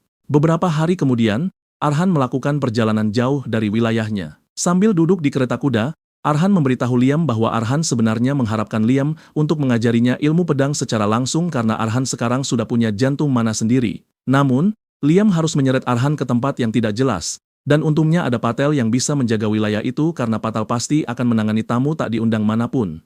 Arhan kemudian bertanya pada Liam apakah ada alasan bagi Arhan untuk datang sejauh itu. Dan Liam memberitahu Arhan bahwa Arhan benar-benar perlu membuang pola pikir rakyat jelata Arhan. Liam memberitahu Arhan bahwa keluarga mereka berbeda dari siapapun di dunia, yang menunjukkan betapa istimewanya mereka. Liam memberitahu Arhan bahwa selama darah baja mengalir di tubuh Arhan daripada pelatihan pedang biasa, asimilasi pedang baru adalah prioritas utama. Liam mengungkapkan bahwa tujuan perjalanan mereka adalah tempat yang sempurna untuk dikunjungi karena tempat itu tidak terikat oleh status atau asal-usul. Itu adalah tempat di mana hanya mereka yang haus akan pertarungan berkumpul dan merupakan panggung untuk duel hidup dan mati. Tempat ini tidak lain adalah arena yang penuh dengan adrenalin dan darah. Mereka segera tiba di Furma, kota baja, yang merupakan salah satu kota yang mewakili 7 kerajaan di mana pengerjaan logamnya sangat maju. Dan tidak berlebihan jika dikatakan bahwa hampir setiap senjata di kerajaan besi dibuat di sana. Kota ini pada dasarnya adalah tanah suci bagi pedang. Namun sebelum itu, alasan sebenarnya Verma menjadi begitu hebat adalah hal lain, yaitu karena adanya arena tersebut. Setibanya di arena, Liam diliputi gelombang nostalgia karena Liam bisa mengingat betapa mendebarkannya berada di sana. Liam menyebutkan bahwa banyak pertarungan gila terjadi di arena, mulai dari binatang buas melawan binatang buas untuk mencari yang terkuat, manusia melawan monster yang diklasifikasikan sebagai pertandingan liar, bahkan pertarungan antar ras yang berbeda untuk memutuskan siapa yang lebih unggul. Semua pertandingan itu berlangsung sengit, tetapi yang paling liar adalah perjuangan pertandingan maut. Ada petarung dengan berbagai gaya dan keterampilan yang berguling-guling di tanah, bertarung seperti binatang, dan pemenangnya mengambil nyawa yang kalah sambil merampas semua yang mereka miliki sebagai hadiah. Itu adalah pembantaian total dari penonton yang mabuk oleh bau darah, dengan senang hati melemparkan koin emas, memasang taruhan sambil berteriak gila. Pada dasarnya, itu adalah kota gila yang dibangun di atas tumpukan tumpahan darah. Setelah mendengar semua ini, Arhan mengakui bahwa tidak ada tempat yang lebih baik untuk menjadi kuat, dan Arhan bisa melihat betapa bersemangatnya Liam tentang hal ini. Arhan percaya bahwa Arhan akan mendapatkan pengalaman bertempur sambil menjadi lebih kuat dengan memakan pedang orang-orang yang Arhan kalahkan dalam pertempuran. Namun, Liam memberitahu Arhan bahwa Arhan salah besar karena jika semudah itu, Liam pasti sudah menyuruh Arhan memakan setiap senjata di tumpukan sampah waktu itu. Liam memberitahu Arhan bahwa Arhan tidak bisa mulai memakan pedang secara sembarangan karena jika Arhan melakukannya, campuran ingatan dari pedang-pedang itu akan mengonsumsi Arhan dan Arhan akhirnya akan kehilangan jati diri Arhan yang sebenarnya. Liam memberitahu Arhan bahwa Arhan harus mengendalikan pedang tersebut dan jangan membiarkan pedang itu mengendalikan Arhan. Liam memberitahu Arhan bahwa Arhan hanya diperbolehkan memakan pedang yang Liam pilihkan untuknya sampai Arhan mampu membuka mata Arhan sendiri. Liam kemudian menyarankan agar mereka masuk ke dalam arena itu sendiri. Mereka diwajibkan untuk mendaftar dan 3 jam kemudian petugas akhirnya memberitahu Arhan bahwa Arhan harus pergi ke loket pendaftaran untuk mendapatkan medali karena Arhan tidak bisa bertarung tanpanya. Arhan bingung mendengarnya karena medali bukanlah sesuatu yang Arhan ketahui dan bahkan Liam pun tidak tahu apa itu. Liam memberitahu Arhan bahwa tidak ada hal seperti itu di zamannya dulu. Petugas wanita berambut hijau itu menunjukkan kepada Arhan seperti apa bentuk medali tersebut, dan dia mendesak Arhan untuk mendapatkannya sebelum kembali ke antrian. Ternyata medali adalah tanda peringkat khusus yang hanya ada di arena. Peringkat tersebut ditentukan oleh ketenaran, status, catatan pertarungan, dan sebagainya. Warna medali menunjukkan seberapa kuat seseorang, dan diurutkan dari yang terkuat hingga terendah. Ada medali hitam, medali putih, medali platinum, medali emas, dan medali perak. Karena Arhan hanyalah seorang pemula, yang bisa Arhan dapatkan hanyalah warna perunggu, yang dianggap sampah. Arhan tidak percaya bahwa banyak hal telah berubah dibandingkan dengan apa yang dikatakan gurunya. Beberapa jam sebelumnya, Liam membual tentang bagaimana seorang pemula bisa masuk ke arena untuk melawan 100 orang. Pada dasarnya, tidak ada diskriminasi karena begitu seseorang tiba di arena, mereka langsung dilempar ke atas panggung. Namun, sekarang ada kelas berat, yang menurut Liam benar-benar sampah karena semuanya dibangun berdasarkan uang. Arhan berkata jika kerajaan membanggakan kekuatan dan mereka terus melakukan pertarungan maut selama ratusan tahun, tidak akan ada petarung yang tersisa dan orang yang bertaruh akan bosan saat yang kuat dan lemah terus bergantian menang. Pada dasarnya, pertarungan yang kuat haruslah antara orang kuat dan orang lemah melawan yang lemah, yang jauh lebih menyenangkan. Arhan memberitahu Liam bahwa zaman telah berubah dan karena itu arena menjadi tempat terkenal yang dikunjungi orang dari jauh untuk dilihat. Inilah alasan mengapa Furma tumbuh begitu besar dan itu kurang lebih merupakan perubahan yang cerdas. Arhan menyebutkan bahwa di era ini tidak wajib untuk membunuh pecundang, tetapi pecundang tetap akan terluka parah. Namun, Liam tidak setuju dengan perubahan sampah itu dan dia hanya menyuruh Arhan menyimpan informasi itu untuk diri Arhan sendiri karena semakin Liam mendengarnya, semakin dia marah. Meskipun Liam percaya ini mungkin sebuah keberuntungan bagi Arhan, Liam memberitahu Arhan bahwa ini akan menjadi pengalaman hebat bagi Arhan untuk melawan seseorang yang selevel karena ini akan selalu mengajarkan Arhan sesuatu yang baru. Namun, sampai saat itu, Liam menyarankan agar mereka melihat-lihat toko senjata karena kualitasnya akan jauh lebih baik daripada toko kecil di dekat Caravan. Karena pedang Arhan terlalu mudah patah, Liam percaya bukan ide buruk untuk mendapatkan beberapa pedang cadangan. Tiba-tiba, mereka melewati dinding trofi yang berisi senjata, bukan medali. Arhan dan Liam terkejut melihat hal ini. Arhan sedang dalam kekagumannya ketika seorang pria bernama Tom muncul di sana. Tom bisa melihat dengan jelas bahwa ini adalah pertama kalinya Arhan melihat aula kehormatan, dan pria itu memperkenalkan dirinya sebagai pengurus tempat tersebut. Tom memberitahu Arhan bahwa dia bersedia menjelaskan aula kehormatan kepadanya, dan Arhan membungkukkan kepala pada pria itu, mengatakan bahwa Arhan akan sangat menyukainya. Tom menyebutkan bahwa senjata-senjata di dinding itu milik para petarung yang melakukan hal-hal luar biasa di arena dahulu kala. Senjata-senjata itu semuanya sudah tua dan rusak, dan karena tidak bisa digunakan lagi, senjata itu disimpan di dinding kehormatan untuk mengenang semangat bertarung pemiliknya. Arhan merasa sangat takjub dengan ini, dan Tom memberitahu Arhan bahwa Arhan bebas menanyakan pertanyaan apapun yang ada di pikiran Arhan. Tom dengan semangat menyebutkan bahwa itu adalah kebanggaannya sebagai pengurus tempat tersebut. Liam segera menyuruh Arhan untuk bertanya pada Tom apakah ada cara untuk mengambil pedang yang dipajang di dinding karena Liam telah menemukan pedang berikutnya yang harus Arhan konsumsi. Tom memberitahu Arhan bahwa ada caranya, yaitu bagi para petarung yang mampu membuktikan diri mereka. Para petarung ini berhak mengambil satu senjata yang sesuai dengan medali mereka. Jadi setiap kali peringkat medali mereka naik satu tingkat, mereka mendapatkan satu senjata lagi. Tom memberitahu Arhan bahwa senjata yang Arhan tatap dengan penuh minat itu bisa menjadi milik Arhan setelah Arhan mencapai peringkat perak. Setelah itu, Arhan menuju ke arena dan saat mereka melewati koridor menuju pintu masuk arena, Liam memberitahu Arhan bahwa aula itu pada dasarnya adalah gudang harta karun. Liam berkata kepada yang lain, itu mungkin terlihat seperti rongsokan tua yang tidak berguna, tetapi bagi Arhan, pedang-pedang itu adalah emas murni. Liam merasa senang karena Arhan sekarang punya banyak alasan untuk datang ke arena, meskipun hanya untuk berlatih, karena Arhan harus mendapatkan beberapa pedang bagus melalui kenaikan peringkat. Liam berkata dia sebenarnya lebih suka mencuri semua pedang itu saja, tetapi itu sangat mustahil karena Tom bukanlah orang biasa. Arhan tidak mengerti hal ini karena Tom terlihat seperti pria tua yang baik. Dan Liam memahami mengapa Arhan tidak bisa melihat apa yang Liam lihat karena ada perbedaan besar di antara mereka yang tidak bisa Arhan rasakan. Liam menjelaskan bahwa Tom bisa mengubah mananya menjadi baju besi dan menciptakan pertahanan sempurna meskipun baru setengah jadi. Pada dasarnya, Tom yang terlihat baik itu adalah seorang sword expert. Arhan terkejut saat mendengar ini karena peringkat sword expert berada tepat sebelum peringkat sword master. Arhan bertanya pada Liam mengapa seseorang sekuat Tom lebih memilih menjadi pengurus. Liam memberitahu Arhan untuk tidak terkejut karena hampir semua orang yang mencapai level setinggi itu memiliki sesuatu yang aneh dalam diri mereka. Liam menyimpulkan bahwa mereka akan merampok aula itu nanti dan Arhan percaya Liam tetap punya niat untuk merampok dinding kehormatan meski tahu risikonya. Faktanya, Arhan tidak ingat kapan Arhan setuju untuk melakukan itu. Liam kemudian melanjutkan dengan berkata, banyak hal mungkin telah berubah di arena, tetapi ada beberapa hal yang tidak pernah berubah. Hal-hal seperti menyembunyikan wajah agar mereka bisa meninggalkan peringkat, ketenaran, dan nama mereka di luar hanya untuk menantang sebagai petarung biasa adalah tradisi lama dari arena. Arhan berkata itu adalah tradisi yang cukup bagus karena ini murni pertarungan petarung melawan petarung tanpa latar belakang. Arhan bebas bertarung tanpa perlu menahan diri juga. Tepat saat Arhan hendak masuk ke arena, wasit menghentikannya, memberitahu Arhan bahwa Arhan harus memberikan nama panggilan sebelum Arhan bisa masuk ke arena. Arhan bingung dengan ini dan Liam menyebutkan bahwa tidak ada seorang pun yang masuk ke arena menggunakan nama asli mereka karena hal-hal seperti gelar dan status dari luar hanya akan menghalangi saat seseorang berdiri sebagai petarung. Pria itu mendesak Arhan untuk memberitahunya nama paling membanggakan yang akan Arhan bawa dalam kehidupan petarung Arhan. Dan Arhan memikirkannya sejenak sebelum memilih nama yang Arhan inginkan, yaitu Liam. Pria itu terkejut mendengarnya karena dia belum pernah mendengarnya sebelumnya, dan dia bertanya pada Arhan apakah itu semacam karakter utama dari cerita ksatria.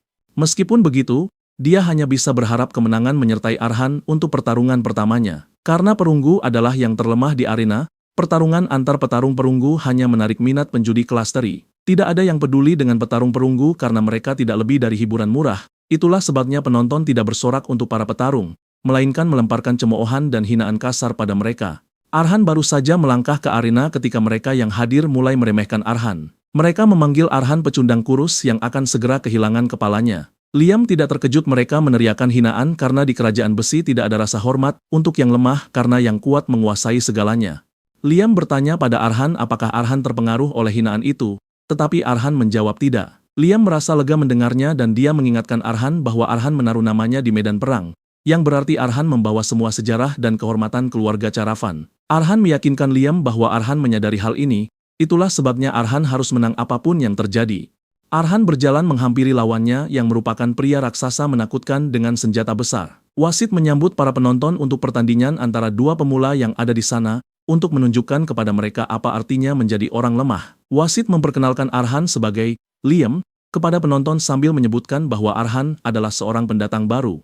Di sisi lain, lawannya, Tamir, adalah petarung yang telah membunuh semua petarung yang dihadapinya sejak debutnya. Wasit melanjutkan dengan mengatakan pertarungan ini didedikasikan untuk Dewi Lera. Wasit bahkan belum selesai memberikan pengantar ketika Tamir mulai mengejek Arhan, mengatakan bahwa Arhan punya nama panggilan bodoh yang terdengar memusankan dan lemah. Tamir sesumbar bahwa dia tidak perlu menggunakan senjatanya pada Arhan karena itu hanya akan membuang-buang waktu. Tamir kemudian memberi Arhan tawaran, menyuruh Arhan melepas topeng bodoh yang Arhan kenakan dan juga menjatuhkan pedang Arhan agar Arhan bisa menari saat dia bertepuk tangan. Tamir memberitahu Arhan bahwa setelah Arhan melakukan ini, dia mungkin setidaknya akan membiarkan leher kurus Arhan tetap menempel di tubuh Arhan.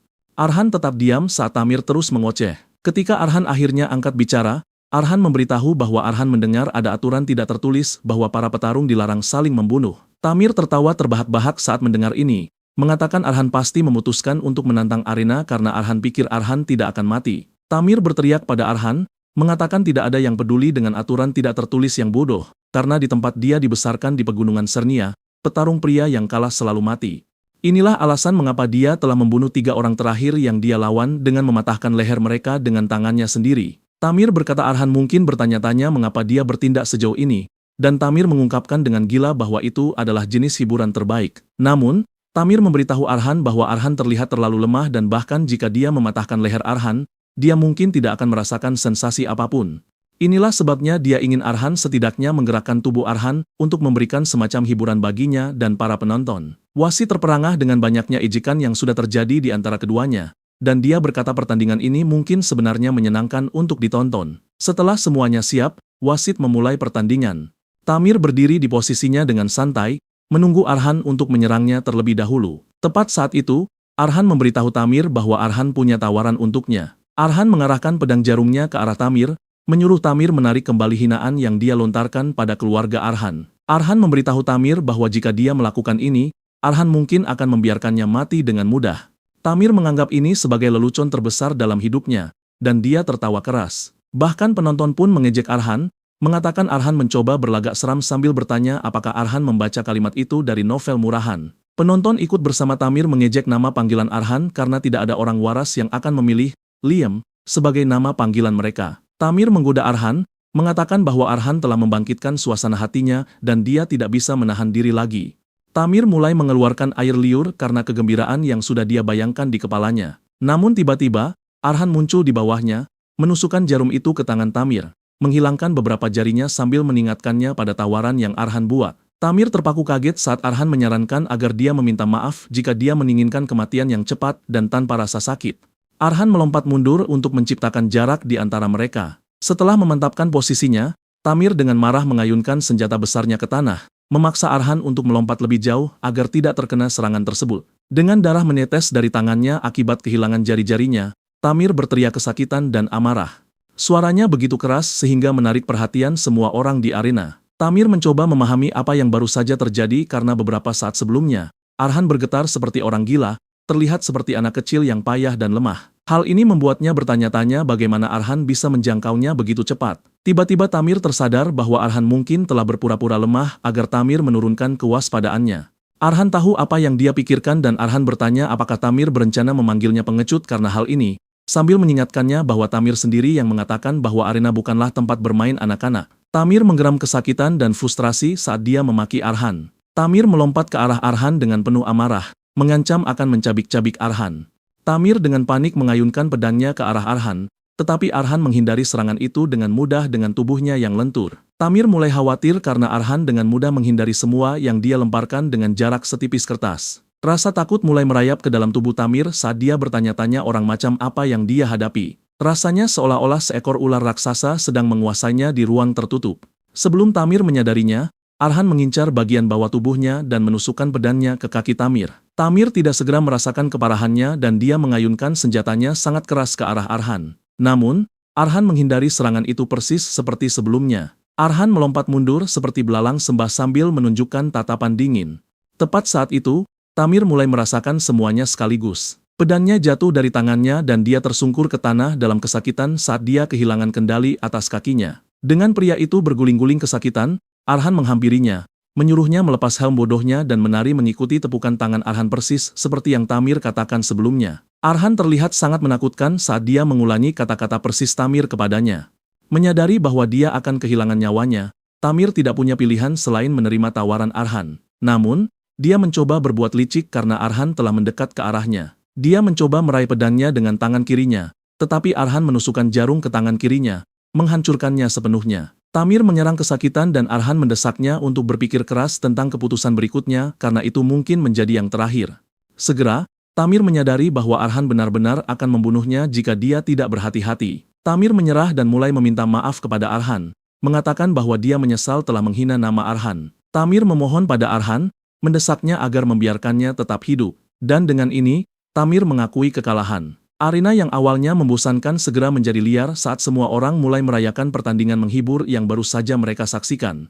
Semua orang di arena setuju pada satu hal, yaitu fakta bahwa Arhan cukup kuat karena Arhan adalah petarung perunggu terbaik yang mereka lihat akhir-akhir ini. Mereka yang bertaruh pada Arhan adalah yang paling bahagia karena mereka sekarang memiliki kekayaan besar. Mereka mulai memuji Arhan sambil menambahkan awalan pada namanya dengan memanggil Arhan, gladiator kecil Liam. Seluruh arena riuh dengan kegembiraan saat orang-orang menyambut kemenangan Arhan. Ternyata Tom juga menonton pertandingan tersebut dan dia merasa senang karena kecurigaannya bahwa Arhan bukanlah orang biasa ternyata benar. Tom tersenyum karena rasanya dia baru saja berteman dengan petarung sejati yang menjanjikan yang bisa menarik perhatian besar pada pertarungan pertamanya. Pada saat yang sama, Tom khawatir karena perhatian yang terlalu besar di arena terkadang bisa menjadi racun. Ternyata ada beberapa orang berpengaruh yang menonton pertandingan Arhan dan mereka sudah merencanakan langkah mereka. Beberapa hari kemudian, petugas berambut hijau muncul memberitahu Arhan sesuatu yang mengejutkan. Dia memberitahu bahwa pihak arena menyukai Arhan dan karena itu, mereka bersedia menawarkan sesuatu yang sangat langka bagi Arhan, yaitu tantangan promosi ke peringkat perak. Wanita itu kemudian bertanya pada Arhan apakah Arhan siap menerima tantangan tersebut. Ternyata 2 hari setelah pertarungan debutnya dengan Tamir, 3 pertandingan terjadi selama rentang waktu tersebut dan Arhan telah memenangkan semuanya dengan cara yang benar-benar tenang dan efisien. Arhan menyadari bahwa tawaran ini diberikan karena mereka menyukai cara Arhan bertarung di pertandingan-pertandingan itu. Namun, Arhan tidak berpikir bahwa mereka memberikan tawaran ini murni karena kebaikan hati dan Arhan yakin ada hal lain di balik semua itu. Petugas itu memberitahunya bahwa aturannya sederhana, Arhan hanya perlu melawan pemain yang mereka pilih. Bagian terbaiknya adalah Arhan tidak perlu berusaha keras karena Arhan hanya diharapkan untuk bertahan selama 3 menit di arena. Rupanya, jika Arhan bertahan selama 3 menit setelah pertarungan dimulai, Arhan otomatis menang. Petugas itu memberitahunya bahwa ini adalah tawaran yang sangat langka yang tidak sering datang. Selain itu, sudah menjadi rahasia umum bahwa begitu Arhan menjadi peringkat perak, Arhan akan bisa melawan lawan yang lebih kuat dari sebelumnya. Selain itu, Arhan akan mendapatkan bayaran yang jauh lebih tinggi dari pertarungan tersebut, hanya karena bertahan dalam pertempuran selama 3 menit. Petugas itu terlihat sangat licik saat bertanya pada Arhan apa rencana Arhan dengan tawaran itu sambil mengingatkan bahwa tawaran seperti ini tidak datang setiap hari. Liam kemudian memberitahu Arhan bahwa ada tradisi lama di arena yang disebut penghancuran pemula, yang ada untuk menghancurkan pemula yang cerdas dan efisien seperti Arhan. Ini adalah acara arena khusus yang dibuat hanya untuk kepuasan menyimpang dari para penonton menyebalkan yang merasa puas melihat jagoan pujian mereka dipatahkan dan tubuh mereka hancur. Mereka pada dasarnya menggunakan promosi sebagai umpan untuk memancing mangsa mereka, lalu melemparkan mereka melawan seseorang yang terlalu kuat bagi mereka hanya untuk dipermalukan secara publik. Liam memberitahu Arhan bahwa jika Arhan tidak ingin mempermalukan diri sendiri, akan lebih baik jika Arhan menolak tawaran tersebut karena kesempatan promosi normal tetap akan datang di masa depan. Liam bertanya apa jawaban Arhan, dan Arhan memberitahu Liam bahwa Liam seharusnya sudah tahu jawaban yang paling jelas, yaitu fakta bahwa Arhan akan menerima tantangan itu tidak peduli siapapun lawannya. 2 hari setelah Arhan menerima tantangan tersebut, pihak arena mengirimi Arhan surat yang mengungkapkan lawannya yang dijuluki Pengantin hitam, Black Bride. Black Bride lulus dari Akademi Top dan dia tidak pernah kalah sekalipun di peringkat perak. Black Bride pada dasarnya adalah kekuatan nyata di antara para Sword Walker, dan karena Akademi tidak menghasilkan bakat sampah, sertifikat Akademi saja sudah memberikan seseorang kesempatan untuk menjadi ksatria, yang merupakan lencana elit tertinggi. Sederhananya, Black Bride jauh di depan Arhan dalam segala aspek. Arhan mengungkapkan bahwa Arhan telah memeriksa tentang Black Bride dan ternyata dia mendominasi setiap pertarungan, membuat setiap lawannya tidak mampu bertarung lagi selamanya. Liam menyadari betapa seriusnya orang-orang arena itu karena jika mereka mempersiapkan sebanyak ini untuk Arhan, itu berarti bertahan 3 menit di arena akan menjadi tugas yang sangat berat bagi Arhan. Liam mengejek Arhan dengan mengatakan bahwa Arhan benar-benar dalam masalah besar. Arhan bertanya pada Liam apakah itu seburuk itu karena Arhan percaya Black Bride tidak mungkin jauh lebih kuat daripada Patel. Meskipun Patel sedang sakit dan lemah saat ini, dia dulunya adalah salah satu Sword Walker terkuat. Namun, Liam memberitahu Arhan bahwa situasi saat itu dan situasi Arhan saat ini benar-benar berbeda. Liam memberitahu Arhan bahwa Patel menahan diri selama pertandingan mereka karena rasa hormat kepadanya. Tetapi sangat jelas bahwa Arhan tidak akan mendapatkan kemewahan semacam itu dari Black Bride. Hanya dengan mendengar ini saja, Arhan bisa membayangkan kepalanya terbang dari lehernya dan Arhan berterima kasih pada Liam karena membuat suasananya makin buruk. Namun, Arhan tahu Liam tidak pernah berbohong tentang apapun yang berhubungan dengan pedang. Pada saat yang sama, Arhan pikir Arhan punya peluang karena Arhan punya jantung mana dan ingatan Mary. Karena ini hanya soal bertahan selama 3 menit, Arhan pikir Arhan bisa menyelesaikannya. Tiba-tiba, seseorang yang mengenakan tudung menghentikan Arhan dan memanggilnya dengan nama Arena Arhan. Susuk aneh ini membuka jubah mereka untuk mengungkapkan bahwa mereka adalah seorang wanita. Arhan bisa merasakan aura yang sangat kuat dari wanita itu, dan rasa takut mencengkeram Arhan di tempat Arhan berdiri. Arhan melihat lebih dekat pada wanita itu dan pedangnya. Dan saat itulah Arhan segera menyadari bahwa Black Bride adalah seorang wanita. Arhan tetap diam saat Black Bride berjalan ke arah Arhan dan Arhan mencoba menyangkal fakta bahwa Arhan adalah Liam. Black Bride menghela napas sebelum memberitahu Arhan bahwa Arhan membuat segalanya menjadi sangat menyebalkan. Dia memegang senjatanya, siap mencabut pedangnya. Arhan juga memegang pedang jarumnya saat Arhan bersiap untuk serangan balik. Tetapi sebelum Arhan menyadari apa yang sedang terjadi, Black Bride sudah berada di depan Arhan. Dia menempelkan pedangnya ke leher Arhan sebelum Arhan sempat bereaksi terhadap apapun untuk menunjukkan pada Arhan bahwa dia bisa membunuh Arhan pada saat itu juga. Black Bride kemudian memberitahu Arhan untuk berhenti membuang-buang waktunya karena dia tahu bahwa Arhan adalah orang yang mereka panggil Liam berkat hal-hal yang sudah jelas di sekeliling Arhan. Namun, Black Bride memberitahu Arhan bahwa Arhan tidak perlu takut karena dia hanya datang untuk memberikan Arhan sebuah penawaran. Arhan bertanya penawaran apa yang dia maksud, dan Black Bride memberitahunya bahwa dia ingin Arhan mengundurkan diri dari pertandingan karena melanjutkan pertandingan itu adalah tindakan bodoh bagi Arhan. Black Bride memberitahu Arhan bahwa dia bisa melihat Arhan punya masa depan yang cerah dan dia ingin menjaganya. Arhan bertanya apa yang akan terjadi jika Arhan tetap bersikeras ingin bertarung, dan Black Bride menjawab dengan dingin bahwa Arhan harus menanggung risikonya. Malam itu juga, Arhan yang merasa gelisah pergi ke aula kehormatan untuk menemui Tom. Tom terkejut melihat Arhan selarut itu dan dia bertanya mengapa Arhan ada di sana. Arhan meminta maaf karena datang sangat larut karena Arhan tahu tidak sopan muncul tanpa peringatan. Tetapi Arhan punya permintaan yang tidak tahu malu. Dengan wajah serius dan penuh tekad, Arhan bertanya pada Tom apakah ada cara bagi Arhan untuk meminjam pedang dari aula kehormatan. Setelah kunjungan Black Bride, Liam memperhatikan kepergiannya dengan kekaguman yang jelas, mencatat bahwa bakatnya benar-benar tersia-siakan di era ini. Liam menjelaskan bahwa kebanyakan Sword Walker menabrak dinding dan hancur, tetapi Black Bride berbeda karena tidak ada yang menghalangi pertumbuhannya. Hanya dengan sedikit dorongan, dia bisa naik ke ranah berikutnya, menjadikannya jenius yang hanya muncul sekali dalam satu generasi.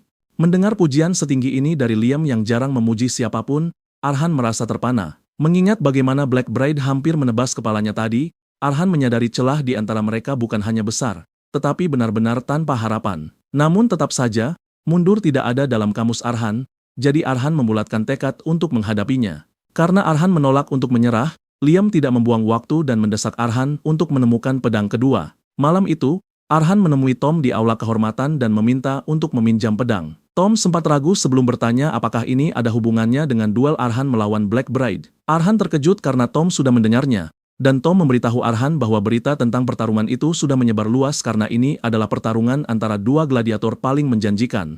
Namun, Tom bisa melihat dengan jelas apa yang terjadi di balik layar. Arena bukannya mempromosikan Arhan, tetapi mereka jelas sedang menjebak Arhan. Tom mencoba menasihati Arhan, menjelaskan bahwa Black Bride bukanlah seseorang yang seharusnya Arhan lawan sekarang. Ini karena dia adalah seorang jenius dari benua timur, lulusan terbaik dari salah satu dari 3 akademi besar kerajaan besi, dan kekuatan yang belum terkalahkan di arena. Itulah sebabnya Tom percaya ini bukan saatnya bagi Arhan untuk menghadapi petarung yang begitu menakutkan seperti Black Bride, meskipun Arhan sendiri adalah petarung yang hebat dengan banyak potensi juga. Tom menyarankan Arhan lagi untuk mencari lebih banyak pengalaman melalui pertarungan lain dan menantang Black Bride setelah Arhan membangun kekuatan untuk menahan kekuatan sebesar itu. Tom percaya itulah satu-satunya cara untuk menampilkan pertarungan yang spektakuler sambil tetap bertahan hidup. Arhan memikirkan kata-kata Tom sejenak dan hanya mengucapkan terima kasih atas nasihatnya. Setelah itu Arhan menyatakan bahwa Arhan tetap ingin melawan Black Bride. Arhan mulai menjalankan teknik rahasianya, yaitu manipulasi emosional. Dengan tangan yang gemetar dan suara yang parau, Arhan melakukan akting yang sangat meyakinkan. Arhan mengaku sangat ketakutan, tetapi Arhan menyatakan tidak ingin lari dari rasa takut tersebut. Arhan kemudian meminta untuk meminjam pedang dari aula, mengatakan bahwa semangat para pejuang masa lalu akan memberinya keberanian. Untuk memantapkan rencananya, Arhan mengusulkan kesepakatan yang saling menguntungkan. Jika Arhan selamat, Arhan akan mendapatkan pedang itu dengan sah. Dan jika Arhan mati, Tom bisa mengambilnya kembali dari mayat Arhan. Dan untuk berjaga-jaga jika itu belum cukup, Arhan melancarkan jurus terakhir, berlagak seolah Arhan akan menerima penolakan tanpa keluhan. Setelah pergulatan batin yang singkat, Tom akhirnya menyerah dan setuju untuk melanggar aturan demi Arhan. Tom percaya Arhan memiliki semangat seorang petarung sejati, menjadikannya layak mendapatkan pengecualian ini. Bukannya berhenti berakting, Arhan malah mendesak lebih jauh, bertanya lagi apakah ini tidak akan menimbulkan masalah bagi Tom. Ini benar-benar membuat Tom luluh, yang meyakinkan Arhan dengan penuh percaya diri. Pada titik ini, Tom sudah terbawa suasana emosional. Arhan membungkuk berulang kali sebagai rasa syukur sementara Liam menonton dari samping dengan sangat terhibur. Liam bahkan berkomentar bahwa Arhan mungkin punya lebih banyak bakat dalam akting daripada ilmu pedang dan bisa menghasilkan banyak uang di industri hiburan. Dengan semuanya sudah siap, Arhan dengan penuh semangat menantikan saat untuk melahap pedang keduanya dan mengasimilasi kekuatannya untuk dirinya sendiri. Keesokan harinya, arena meledak dengan kegembiraan saat duel yang dinanti-nantikan pun dimulai. Penonton bersorak, haus akan darah, saat Black Bride, yang mengenakan pakaian khas pengantin gelapnya, melangkah ke medan tempur. Namun di balik layar, semuanya jauh lebih menyeramkan. Pihak arena sudah menginstruksikannya untuk benar-benar menghancurkan Arhan dan tidak hanya mengalahkannya, tetapi juga mengambil salah satu anggota tubuh Arhan demi nilai hiburan yang maksimal. Awalnya, dia menolak tanpa ragu, tetapi saat mereka mengungkapkan hadiahnya adalah pedang naga legendaris dari benua timur, segalanya berubah. Ini karena pedang tersebut memiliki makna yang dalam bagi pendekar pedang dari tanah airnya, dan itu adalah sesuatu yang sudah lama dia cari. Dihadapkan dengan tawaran seperti itu, dia terdiam dan petugas menganggapnya sebagai persetujuan, mendesaknya untuk menunjukkan pertunjukan yang layak bagi penonton. Meskipun setuju, Black Bride tidak sepenuhnya tidak punya hati dan hati nuraninya mendorongnya untuk menemui Arhan sebelumnya dan menawarkan jalan keluar. Dia memberikan Arhan kesempatan untuk mundur dan menghindari apa yang akan terjadi. Namun dia kecewa saat Arhan tetap muncul di arena. Saat Arhan mengambil tempatnya di medan tempur, dia mulai memperingatkan Arhan untuk terakhir kalinya bahwa apapun yang terjadi selanjutnya adalah tanggung jawab Arhan sendiri. Namun, saat dia bersiap untuk mencabut pedangnya, perasaan aneh menyelimutinya. Dia merasakan aroma darah yang pekat di udara, tetapi sulit dipercaya jika itu datang dari Arhan. Apa yang tidak dia ketahui adalah bahwa perasaan itu datang dari pedang kedua yang baru saja Arhan konsumsi. Sebuah senjata dari kota Crowd City. Senjata itu pernah dipegang oleh seorang petarung yang berlumuran darah, yang memukir jalannya sendiri menuju kebebasan. Kota Crowd dulunya adalah sebuah mercusuar indah yang milik sebuah republik yang telah jatuh. Namun setelah memisahkan diri, kota itu menjadi salah satu dari 6 kota bebas. Saat itu, tempat itu dikenal sebagai surga, tempat yang penuh dengan keindahan dan kemakmuran. Namun gambaran itu sudah lama hilang karena kota itu kini berubah menjadi mimpi buruk yang menyedihkan di mana kebebasan dan harapan adalah kemewahan yang tidak mampu dibeli oleh rakyat biasa. Kejatuhan ini dimulai dari para bangsawan, yang keserakahannya tidak mengenal batas. Mereka pertama-tama menjual wilayah kota kepada kekuatan besar asing yang dikenal sebagai Kekaisaran Emas. Dan bahkan setelah itu, mereka terus mengeksploitasi rakyat mereka sendiri. Akhirnya, mereka mulai menjual hak asasi manusia dasar hanya untuk menumpuk pinjaman dari Bank Merah, mendorong seluruh kota ke dalam utang yang sangat besar. Karena hal ini, warga kota Crowd direndahkan menjadi tidak lebih dari budak. Hak asasi manusia menjadi tidak ada, dan orang-orang dipaksa untuk menanggung penderitaan yang terus-menerus. Di antara mereka yang menyaksikan penghancuran perlahan ini adalah seorang pria bernama Fang, yang hanya bisa mengamati saat kota itu tenggelam lebih dalam ke dalam keputusasaan. Pang melihat para ayah dipukuli sampai mati saat mengemis di jalanan dan para ibu menjual diri mereka hanya agar anak-anak mereka tetap hidup. Namun, segalanya berubah bagi Fang ketika adik perempuannya meninggal karena demam biasa hanya karena Fang tidak mampu membeli obat. Momen itu menghancurkan sesuatu di dalam diri Fang dan Arhan mulai mempertanyakan mengapa semua orang di kota terus menerima nasib kejam seperti itu tanpa perlawanan. Jawaban Arhan secara tak terduga datang suatu hari saat eksekusi publik. Tahanan itu dihukum mati hanya karena dia melawan turis mabuk yang telah melecehkannya. Biasanya, kekerasan di dalam kota diabaikan, tetapi karena korbannya adalah orang asing, pihak berwenang memutuskan untuk menjadikan warga itu sebagai contoh hukuman. Meskipun situasinya terlihat jelas tidak adil, tidak ada seorang pun yang melangkah maju untuk memprotes. Orang-orang terlalu takut akan konsekuensinya, takut bahwa perlawanan apapun hanya akan memicu perlakuan yang lebih keras dari orang asing. Namun, sesuatu yang tidak terduga terjadi setelah eksekusi tersebut. Kota itu jatuh ke dalam keheningan yang mencekam, dan selama beberapa hari, keheningan itu terus berlanjut. Rasanya seperti ketegangan rapuh yang menyamar sebagai kedamaian telah menyebar ke seluruh negeri. Tapi itu bukanlah kedamaian, melainkan para turis dan orang asing yang dulu memandang rendah warga hanyalah bersikap waspada. Ini karena orang-orang yang sama yang dulu mereka anggap sampah kini telah menunjukkan bahwa mereka bisa melawan balik. Dan kesadaran itu menanamkan rasa takut di hati mereka. Untuk pertama kalinya, keseimbangan bergeser. Dan dari hal ini, Pang mengambil kesimpulan yang kuat. Fang percaya rantai yang mengikat orang-orang bukan hanya dipaksakan kepada mereka, tetapi juga dipertahankan oleh ketakutan dan rasa puas diri mereka sendiri. Jika mereka benar-benar menginginkan perubahan, maka rantai itu seharusnya sudah lama bisa dipatahkan. Namun, Pang juga memahami bahwa kebebasan tidak akan datang tanpa harga. Itu akan membutuhkan pertumpahan darah, dan seseorang harus memikul beban tersebut. Menerima kenyataan ini, Fang memilih untuk melangkah ke dalam bayang-bayang sebagai seorang pembunuh bayaran, assassin, memutuskan bahwa Fang akan menjadi orang yang memberikan penghakiman. Pang rela menodai tangannya dengan darah jika itu berarti memulihkan kebebasan dan surga yang telah hilang dari kota Kraut. Dan sekarang, senjata milik Fang itulah yang telah dilahap Arhan. Dan Arhan berharap itu bisa membantunya membalikan keadaan dalam duel ini. Tak lama kemudian, pembawa acara naik ke panggung dan secara resmi menyatakan dimulainya pertarungan yang telah lama ditunggu-tunggu, mengirimkan gelombang kegembiraan melalui penonton. Black Bride diam-diam mempelajari aura Arhan, teringat bahwa pertama kali dia melihat Arhan, Arhan memiliki aura seorang tentara bayaran. Tapi sekarang aura Arhan terasa seperti seseorang yang telah berendam di sungai pertumpahan darah yang luas.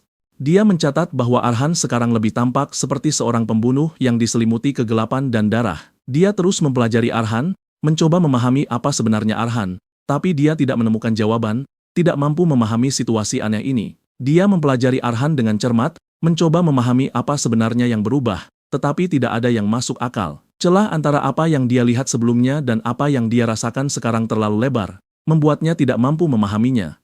Tetap saja, dia menepis pikiran itu, memutuskan untuk menghabisi Arhan. Tanpa ragu, dia menerjang maju dengan serangan yang cepat dan presisi, berharap penuh bisa mengalahkan Arhan seketika. Namun, yang membuatnya terkejut, Arhan dengan mudah menghindari serangan itu, bergerak dengan tingkat kecepatan yang seharusnya mustahil bagi Arhan. Hal ini segera membuatnya bingung karena baru semalam yang lalu, gerakan Arhan lambat dan canggung, jauh dari apapun yang bisa menantangnya. Berdasarkan versi Arhan yang itu, tidak ada skenario di mana Arhan bisa bereaksi tepat waktu, apalagi membalas serangannya dengan begitu mulus. Tapi sekarang, Arhan bergerak seperti orang yang sama sekali berbeda. Sebelum Black Bride bisa memproses apa yang sedang terjadi, Arhan memperpendek jarak, menyerang dengan jarum di satu tangan dan pedang pembunuh di tangan lainnya. Saat bilah pedang mereka beradu, Black Bride mulai menyadari sesuatu yang lebih meresahkan. Pernapasan Arhan dan bahkan aliran gerakan Arhan terasa tidak alami seolah-olah itu milik orang lain sepenuhnya.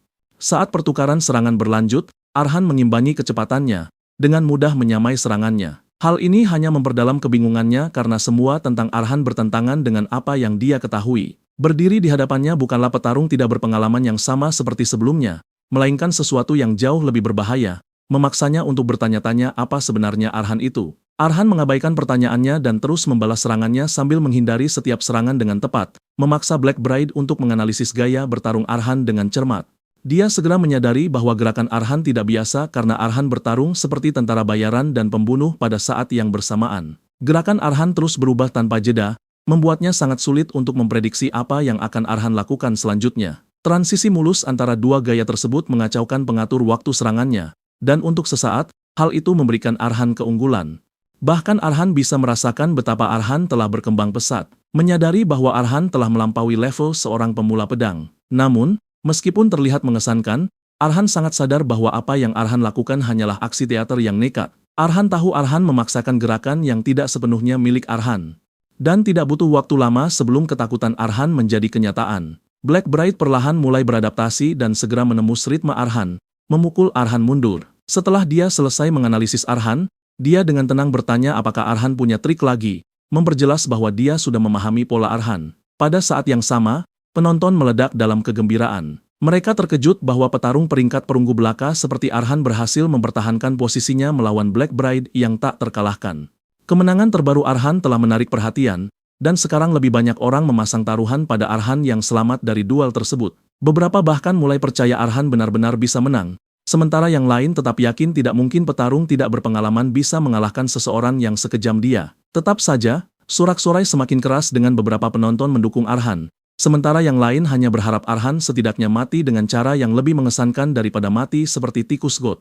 Meskipun sorak-sorai di sekelilingnya riuh, Arhan tetap merasa tidak tenang saat Arhan merencanakan langkah selanjutnya. Arhan bisa merasakan niat membunuh yang meluap-luap terpancar dari bilah pedang Fang bersama dengan bau pertumpahan darah yang pekat di dalamnya. Pada saat itu, Liam mendesak Arhan untuk sepenuhnya menerima sensasi yang datang dari jarum tentara bayaran dan pedang pembunuh.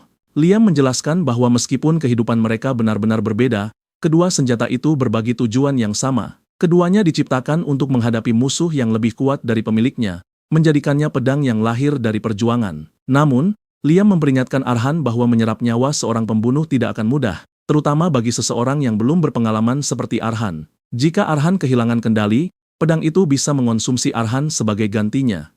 Liam menasehati Arhan untuk memahami kehidupan Fang, menerimanya, dan menjadikannya milik Arhan sendiri. Meresapi kata-kata itu, Arhan mempelajari dirinya sendiri dan mulai bernapas dalam-dalam. Dengan setiap tarikan napas, mana mulai mengalir di dalam diri Arhan, membantu Arhan mendapatkan kembali ketenangannya. Menyadari hal ini, Liam memberitahu Arhan bahwa pertempuran yang sesungguhnya baru saja dimulai. Liam menjelaskan bahwa Black Bright sudah menganalisis kemampuan Arhan selama pertukaran pertama, yang berarti dia tidak akan lagi menahan diri. Mulai saat ini, dia akan bertarung dengan serius. Arhan segera memahami gawatnya situasinya karena arena tidak punya tempat untuk bersembunyi, dan itu adalah kerugian besar bagi Arhan karena kekuatan seorang pembunuh terletak pada bayang-bayang. Selain itu, Black Bright sekarang sepenuhnya fokus, yang berarti Arhan telah kehilangan elemen kejutan apapun. Tanpa keunggulan yang jelas, Arhan menyimpulkan bahwa satu-satunya pilihannya adalah menciptakan jarak dan mengulur waktu sampai batas waktu 3 menit tercapai. Bertindak berdasarkan pemikiran itu, Arhan dengan cepat mengambil beberapa langkah mundur, memperlebar jarak di antara mereka. Namun, pada saat berikutnya, Black Bright memperpendek jarak secara instan, membuat Arhan benar-benar terpana. Dari bangku penonton, Tom menonton tanpa rasa terkejut, tahu bahwa Arhan belum memahami kekuatan sejati dari seorang Sword Walker. Ternyata pada level itu, para petarung dapat memperluas mana mereka keluar, menciptakan jalur yang memungkinkan mereka untuk menguasai lawan sambil mengendalikan serangan dan pertahanan. Tetapi yang lebih penting, kekuatan yang sama itu dapat mengalir di dalam tubuh mereka, meningkatkan kemampuan fisik mereka ke tingkat manusia super. Segera, Black Bright memulai serangannya yang tiada henti, memaksa Arhan ke posisi bertahan di mana Arhan berjuang keras hanya untuk mengimbanginya. Segera menjadi jelas bagi Arhan bahwa dia telah menahan diri sebelumnya karena kecepatan dan kekuatan yang dia tunjukkan sekarang jauh melampaui apa yang Arhan alami sebelumnya. Arhan mati-matian mencari celah atau kekurangan untuk dimanfaatkan, tetapi tidak menemukannya. Arhan mencatat bahwa tidak seperti kebanyakan petarung yang meninggalkan celah kecil di antara serangan mereka, ilmu pedang Black Bright sempurna. Setiap gerakan terhubung mulus ke gerakan berikutnya, tidak menyisakan ruang untuk serangan balik. Bagi Arhan, gayanya terasa kurang seperti bertarung dan lebih seperti seni. Setiap serangan mengalir seperti goresan kuas seorang pelukis ahli dengan medan perang bertindak sebagai kanvasnya di mana dia menciptakan kesempurnaan dengan setiap ayunan bilah pedangnya. Bahkan saat Arhan berjuang, Arhan terus mencari jalan keluar sambil merasa takjub oleh pejuang di hadapannya. Ketika serangan kuat lainnya datang ke arahnya, Arhan menahannya dengan semua yang Arhan miliki menggunakan jarum tentara bayaran dan bilah pembunuh. Bahkan Liam pun terkesan saat dia menyaksikan teknik Black Bright, menjelaskan bahwa pendekar pedang dari benua timur mempraktikkan seni bela diri, bentuk pertarungan misterius yang menyelaraskan gerakan mereka dengan alam itu sendiri. Bahkan gerak kaki mereka seringan bulu, dan setiap ayunan pedang mereka anggun, menciptakan jalur mengalir yang indah di udara.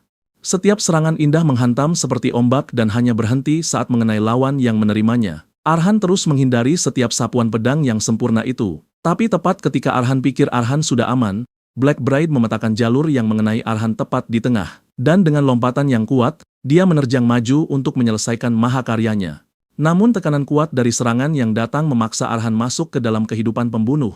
Pang! Dari ingatan Fang, Arhan dibawa kembali ke kota Crowd yang membusuk dan darah yang harus ditumpahkan Fang dalam jalannya menuju kebebasan serta perjuangannya melawan para bangsawan yang korup. Perasaan kematian yang terus-menerus dan bau amis darah setelah setiap serangan. Dan pada salah satu hari itu, Pang mencoba melarikan diri dari pengejaran, hanya untuk menemukan dirinya terjebak di jalan buntu tanpa jalan keluar. Berdiri di hadapannya adalah lawan yang jauh melampaui apapun yang bisa Fang tangani. Jadi satu-satunya jalan untuk bertahan hidup adalah melarikan diri. Dan sekarang itu pun sudah hilang. Saat lawannya menyusun jalur serangan yang menentukan, Pang menyadari bahwa hidupnya akhirnya telah mencapai akhir.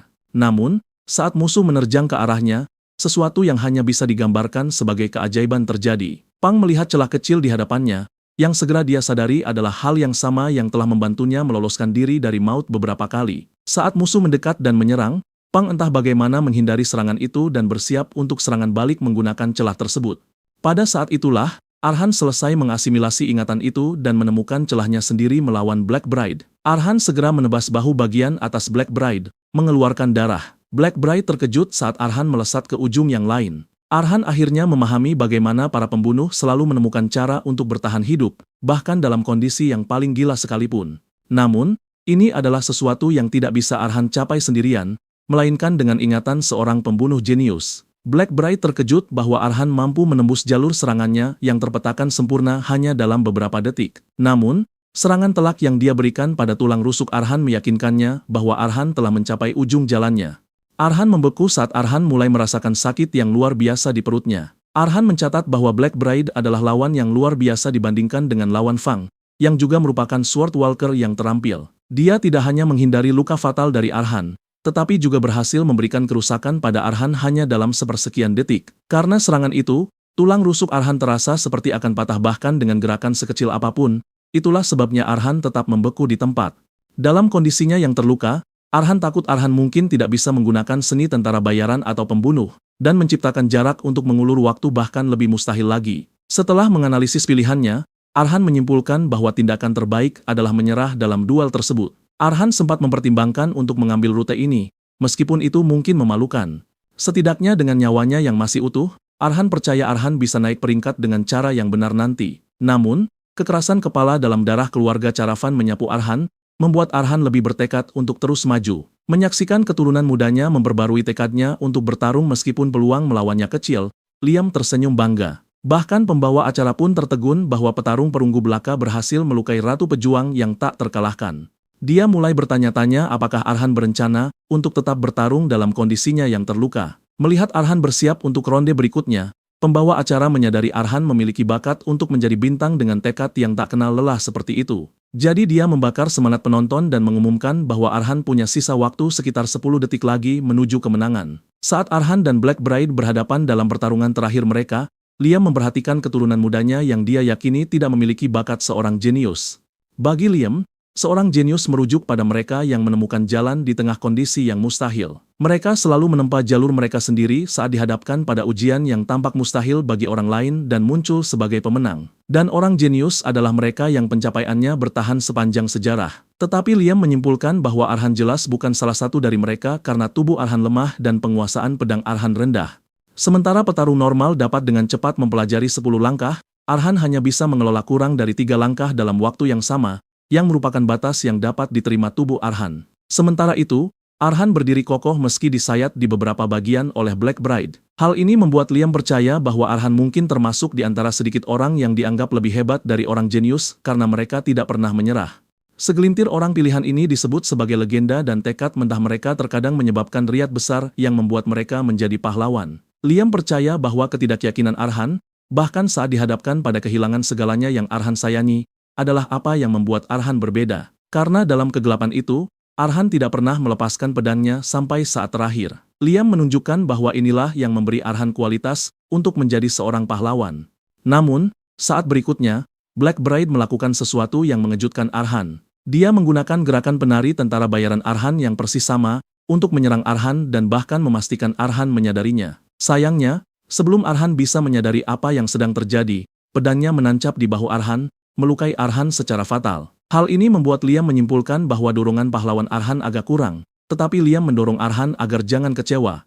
Tepat saat Arhan tumbang di pelukan Black Bride dengan bilah pedangnya tertancap di bahu Arhan, pembawa acara mengumumkan bahwa waktu yang ditentukan telah habis, menyatakan Arhan sebagai pemenangnya. Penonton meledak dalam sorak-sorai masif segera setelah pembawa acara mengumumkan bahwa Arhan telah dipromosikan ke peringkat perak dan akan diberikan medali perak. Sementara itu, Black Bride melepaskan Arhan dan Arhan tersungkur ke tanah sementara dia mengamati Arhan dalam diam. Meskipun dia mengampuni nyawa Arhan, Black Bride mencatat bahwa dia telah memberikan luka yang cukup parah pada Arhan karena begitu dia memegang pedang, dia tidak bisa menahan diri. Meski ada yang menyebutnya bakat dan yang lain menyebutnya kegilaan, dia percaya itu pada dasarnya adalah kekerasan. Namun, ledakan kegembiraan mengalir di dalam dirinya karena sudah lama sekali dia tidak menghadapi lawan yang begitu tangguh, dan ini telah memicu minatnya pada Arhan lebih jauh lagi. Tepat saat itu, sebuah suara secara telepati menyela pikirannya, mengingatkannya pada kontraknya untuk mengambil salah satu anggota tubuh Arhan sebagai imbalan atas pedang naga.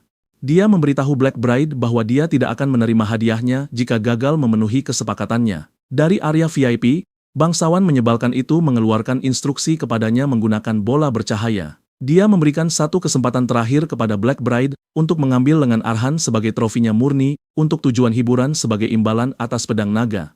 Saat suara menyebalkan itu terus mendesaknya, Black Bride ragu-ragu. Tapi setelah beberapa saat, dia memaki pria itu dan memutus hubungan telepati sebelum menyarungkan pedangnya. Dengan itu, dia membulatkan tekad untuk meninggalkan kota untuk sementara waktu. Tapi tiba-tiba, cahaya terang meledak di depan matanya. Black Bride mencoba memahaminya, dan saat dia merasakan aura yang akrab namun meresahkan, sosok Liam materialisasi di hadapannya. Bahkan Liam pun terkejut dengan perkembangan yang tidak terduga ini dan bertanya-tanya apakah itu hasil dari Arhan yang kehilangan kesadaran, atau karena sisa-sisa pertarungan yang sengit. Liam menyapa Black Bride, menyebutnya sebagai gadis kecil dari timur. Liam memberitahunya bahwa dia adalah salah satu dari sedikit orang langka dari timur yang disebut dukun yang dapat merasakan jiwa dan memiliki energi ilahi yang kuat. Liam kagum bahwa Black Bride memiliki indera yang begitu tajam di samping bakat bela dirinya yang unggul. Sementara itu, Black Bride masih dalam keadaan bingung, bertanya-tanya apakah pemandangan di hadapannya adalah sebuah ilusi. Tapi satu hal menjadi jelas baginya, yaitu bahwa orang di depannya memiliki pedang hati, yang merupakan sesuatu yang hanya bisa dimanifestasikan oleh mereka yang telah mencapai puncak pedang. Pedang hati juga merupakan simbol seseorang di tingkat Sword Master. Black Bride ingat bahwa Master Pedang Carlos dikelilingi oleh 10 pedang hati yang mekar setelah dia bangkit menjadi pendekar pedang terkuat yang pernah ada. Namun, jumlah pedang hati di atas Liam membuat Black Bride terperanah. Dia mulai menghitung dan dari puluhan segera merentang menjadi ratusan dan ribuan sampai dia kehilangan hitungan.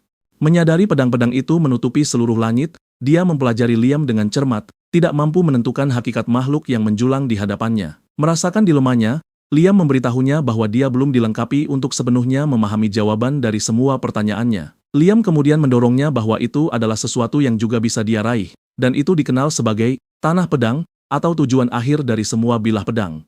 Secepat ilusi itu muncul, secepat itu pula ilusi itu lenyap di depan matanya. Sebelum menghilang ke udara tipis, Liam berkata dia menantikan hari di mana mereka bertemu lagi, dan Liam bahkan memanggilnya Solan, yang ternyata merupakan nama aslinya. Solonyan berdiri di sana dengan bingung saat kenangan cerita yang sering diceritakan ayahnya membanjiri pikirannya. Dahulu, ayahnya menceritakan legenda tentang pendekar pedang yang naik kasta saat ranah mereka mencapai surga. Ayah Solan mengatakan pendekar pedang seperti itu pergi ke tanah tempat para abadi bersemayam. Ayahnya menjelaskan bahwa tempat ini adalah surga yang dipenuhi kebahagiaan di mana mereka yang telah pergi suatu hari nanti akan menyambut orang-orang yang mereka cintai. Dia juga memberitahu Solan bahwa dia tidak akan menyesal jika suatu hari keluarga mereka bisa bersama lagi di sana. Setelah melihat Liam sebentar, Solan menyadari bahwa legenda dari cerita ayahnya itu nyata dan Dewa Pedang sebenarnya memang ada. Keesokan harinya, Solan mendekati Arhan di ruang pemulihan dan memperkenalkan diri kepadanya. Tetapi Arhan terkejut dan bingung saat dia meminta untuk mengikutinya. Jadi, Arhan berbalik untuk bertanya lagi, bertanya-tanya apakah sarafnya ada yang putus akibat pertarungan sengit di antara mereka di arena. Namun, Solan menyatakan dengan jelas bahwa dia berencana untuk tetap berada di sisi Arhan untuk melihat, mendengar, dan merasakan segalanya. Solan memberitahu Arhan bahwa mengikuti Arhan adalah cara tercepat baginya untuk mencapai mimpinya mencapai puncak pedang dan praktis memohon pada Arhan untuk mengizinkannya. Arhan bingung dan menatapnya dengan heran, Bertanya-tanya apakah ini semacam penipuan baru karena tidak masuk akal jika Black Bride yang sangat kuat bersedia menjadi pengikut orang yang ringkih seperti Arhan.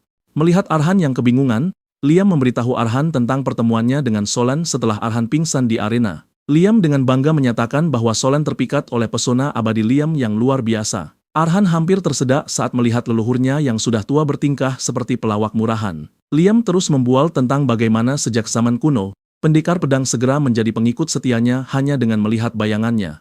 Liam kemudian berkata dia mengasihani Arhan karena di usia Arhan seharusnya bersenang-senang dan mengalami cinta yang gila dengan gadis seperti Solan daripada mengejar pertumpahan darah dan balas dendam. Sayangnya, karena Arhan telah dipaksa oleh takdir menyusuri jalan pedang, Liam menasihati Arhan untuk membuang keterikatan romantis apapun. Liam menyatakan bahwa mempertahankan keterikatan seperti itu hanya akan menahan Arhan dan membuat Arhan lemah.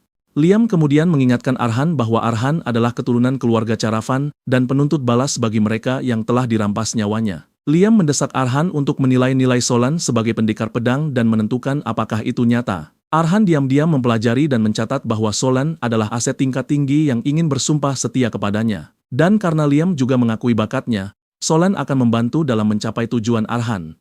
Mengingat betapa terampilnya Solan selama pertarungan mereka, Arhan menyimpulkan bahwa kehadiran Solan pasti akan mendorong Arhan untuk menjadi lebih baik. Jadi Arhan memperkenalkan dirinya dengan benar dan menyambut Solan untuk bergabung dengannya sebagai tetangga. Dan Solan juga menyerahkan dirinya ke dalam pengawasan Arhan. Dalam perjalanan kembali ke Caravan, Arhan memberitahu Solan bahwa Arhan ingin mengklarifikasi sesuatu sebelum mereka sampai di wilayahnya. Dan Arhan mendesaknya untuk tidak tersinggung karenanya. Arhan memberitahu wanita itu bahwa Arhan saat ini berada dalam hubungan yang rumit yang tidak bisa Arhan jelaskan dengan benar. Tetapi intinya adalah Arhan tidak bisa menjalin hubungan asmara dengannya. Suasana segera berubah saat Arhan mengatakan hal ini, dan Arhan melanjutkan dengan mengatakan Arhan cukup yakin bahwa Solan juga tidak memandangnya seperti itu. Meskipun begitu, Arhan mengingatkan Solan bahwa mereka berlawanan jenis, jadi banyak hal bisa berubah tanpa diduga. Untuk berjaga-jaga jika hal ini terjadi, Arhan ingin Solan memahami pendirian Arhan. Solan kemudian menjawab, memberitahu Arhan bahwa dia mengerti mengapa Arhan khawatir, tetapi meyakinkan Arhan bahwa itu tidak perlu. Solan benar-benar meruntuhkan ego Arhan saat dia memberitahu Arhan bahwa Arhan bukan tipenya. Jadi tidak mungkin ada hal yang akan terjadi di antara mereka. Liam hampir mati tertawa mendengar ini, tapi Solan bahkan tidak berhenti di situ. Solan memberitahu Arhan bahwa dia lebih suka pria yang lebih tinggi darinya dengan tubuh besar dan fitur wajah yang tajam serta intens. Solan benar-benar menghancurkan hati Arhan dengan mengungkapkan bahwa dia tidak ingin berurusan dengan pria kurus dan ringkih. Selain itu, Solan berkata Arhan terlihat terlalu lembut dan Arhan tampak seperti tipe orang yang akan meminta maaf meskipun orang lain yang memulai pertengkaran. Solan mengejek Arhan begitu parah sehingga bahkan pengemudi kereta pun mulai berkeringat demi Arhan. Solan memberitahu Arhan bahwa dia tidak punya masalah pribadi dengan Arhan, tapi sudah sangat jelas bahwa Arhan bukan tipenya. Setelah mengatakan ini, Solan bertanya apakah dia masih perlu melanjutkan. Tetapi Arhan dengan malu berkata tidak perlu karena Arhan mungkin akan layu jika Arhan mendapatkan putaran ejekan lagi dari gadis yang sangat belak-belakan itu. Karena mereka sudah melewati masalah ini, Solan memberitahu Arhan bahwa dia punya sesuatu yang lain untuk ditanyakan pada Arhan. Solan bertanya apakah ada tetangga lain di desa Arhan karena Arhan bilang Solan adalah yang kedua. Arhan menyebutkan bahwa seorang ksatria baru saja pindah baru-baru ini, dan Arhan cukup yakin Solan akan cocok dengannya. Arhan menjelaskan bahwa Patel terampil dan juga orang baik. Bahkan, Arhan memberitahu Solan bahwa Patel adalah orang yang sangat baik hati. Tidak lama setelah ini, mereka tiba di desa dan setelah turun dari kereta, Arhan menyadari bahwa Solan hanya membawa tas kecil dan Arhan bertanya apakah hanya itu yang Solan bawa. Solan mengonfirmasi hal ini, mengungkapkan bahwa dia memang tidak membawa banyak beban sejak awal. Solan berkata sebilah pedang dan jatah makanan sehari sudah cukup baginya karena jika habis, dia bisa selalu mendapatkan lagi. Di sisi lain, Solan menyadari bahwa Arhan punya banyak barang di tasnya. Selain itu, Solan ingat bahwa Arhan hanya punya satu pedang di arena, tetapi Arhan sekarang punya setidaknya 3 belati. Arhan menyebutkan bahwa pedangnya rusak di pertandingan terakhir, jadi Arhan mengambil cadangan saat Arhan berada di kota. Untungnya bagi Arhan, Arhan sebenarnya menghasilkan lebih banyak uang karena promosinya ke peringkat perak, dan berkat ini, Arhan mampu mendapatkan beberapa baju besi yang sebelumnya Arhan tidak punya. Arhan merasa senang Arhan benar-benar mengunjungi Verma, kota pedang. Setibanya di gerbang kastil, mereka disambut dengan pemandangan yang mengejutkan. Patel berdiri di tengah-tengah mayat yang telah dia tebas. Patel terkejut melihat Arhan telah kembali dan dia meminta maaf atas pemandangan memalukan yang Arhan temui. Patel menyebutkan bahwa beberapa tamu tak diundang muncul, jadi dia belum sempat merapikannya. Patel menyadari kehadiran Solan dan dia tersenyum padanya karena Patel bisa dengan mudah melihat bahwa Solan adalah tetangga baru yang Arhan bicarakan. Patel terus mengoceh, tetapi Arhan memotongnya, menyuruhnya mengatur napas terlebih dahulu. Solan terlihat sangat terpana saat menatap pemandangan berdarah di hadapannya. Arhan dengan malu menghampiri Patel untuk berbisik di telinganya karena Patel baru saja merusak citra Patel sebagai pria yang sangat baik hati yang Arhan deskripsikan pada Solan. Di sisi lain, Solan bisa melihat bahwa tidak ada yang biasa dari desa ini sama sekali.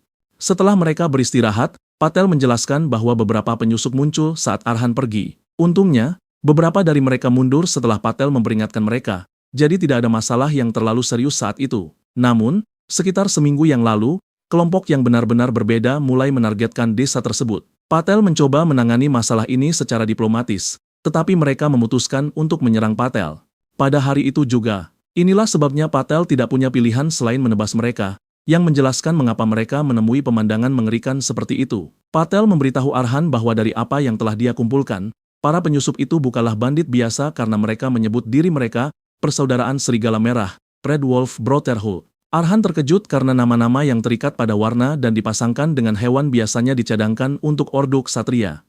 Patel mengonfirmasi hal ini, menjelaskan bahwa nama-nama seperti itu melambangkan identitas dan tujuan. Sebagai mantan ksatria, Patel merasa terhina jika bandit yang melanggar hukum meniru mereka. Namun, Patel memperingatkan bahwa hal ini membuat situasinya menjadi lebih berbahaya. Ketika Arhan bertanya mengapa, Solan menjelaskan bahwa kelompok yang cukup berani untuk meniru ksatria pastilah berskala besar, atau dipimpin oleh seseorang yang cukup kuat untuk meremehkan ksatria sepenuhnya. Pada saat itu juga, Liam memberitahu Arhan bahwa kelompok ini sangat cocok untuk dijadikan mangsa bagi Arhan. Dengan seringai licik, Liam mendesak Arhan untuk menggunakan bilah pedang Fang untuk menyapu bersih persaudaraan Serigala Merah yang sombong itu tanpa bantuan Solan maupun Patel. Namun, Arhan merasa gelisah tentang hal ini dan Arhan sudah menduga Liam akan merencanakan tugas yang mustahil mengingat Liam sempat diam selama beberapa saat. Arhan segera menolak usulan tersebut, menunjukkan bahwa bahkan Patel, seorang Sword Walker, kesulitan menangani hanya beberapa orang saja. Jadi Arhan tidak mengerti mengapa Liam mengirim Arhan untuk menghabisi seluruh organisasi tanpa tahu sejauh mana kekuatan mereka. Tetapi Liam mengingatkan Arhan tentang darah baja yang mengalir di pembuluh darah Arhan sebagai anggota keluarga Caravan. Liam menunjukkan bahwa baja menjadi lebih kuat semakin sering baja itu ditempa. Liam menambahkan bahwa ini adalah kesempatan sempurna untuk benar-benar menguasai bilah pedang Fang. Dan jika Arhan dapat mengatasi ini sendirian, Liam percaya Arhan akhirnya akan menempa jalannya sendiri alih-alih hanya meniru kehidupan di balik pedang yang Arhan lahap. Pernyataan tunggal itu langsung menarik perhatian Arhan. Dan tanpa ragu, Arhan berbalik ke arah Patel dan menanyakan lokasi tempat persembunyian bandit tersebut.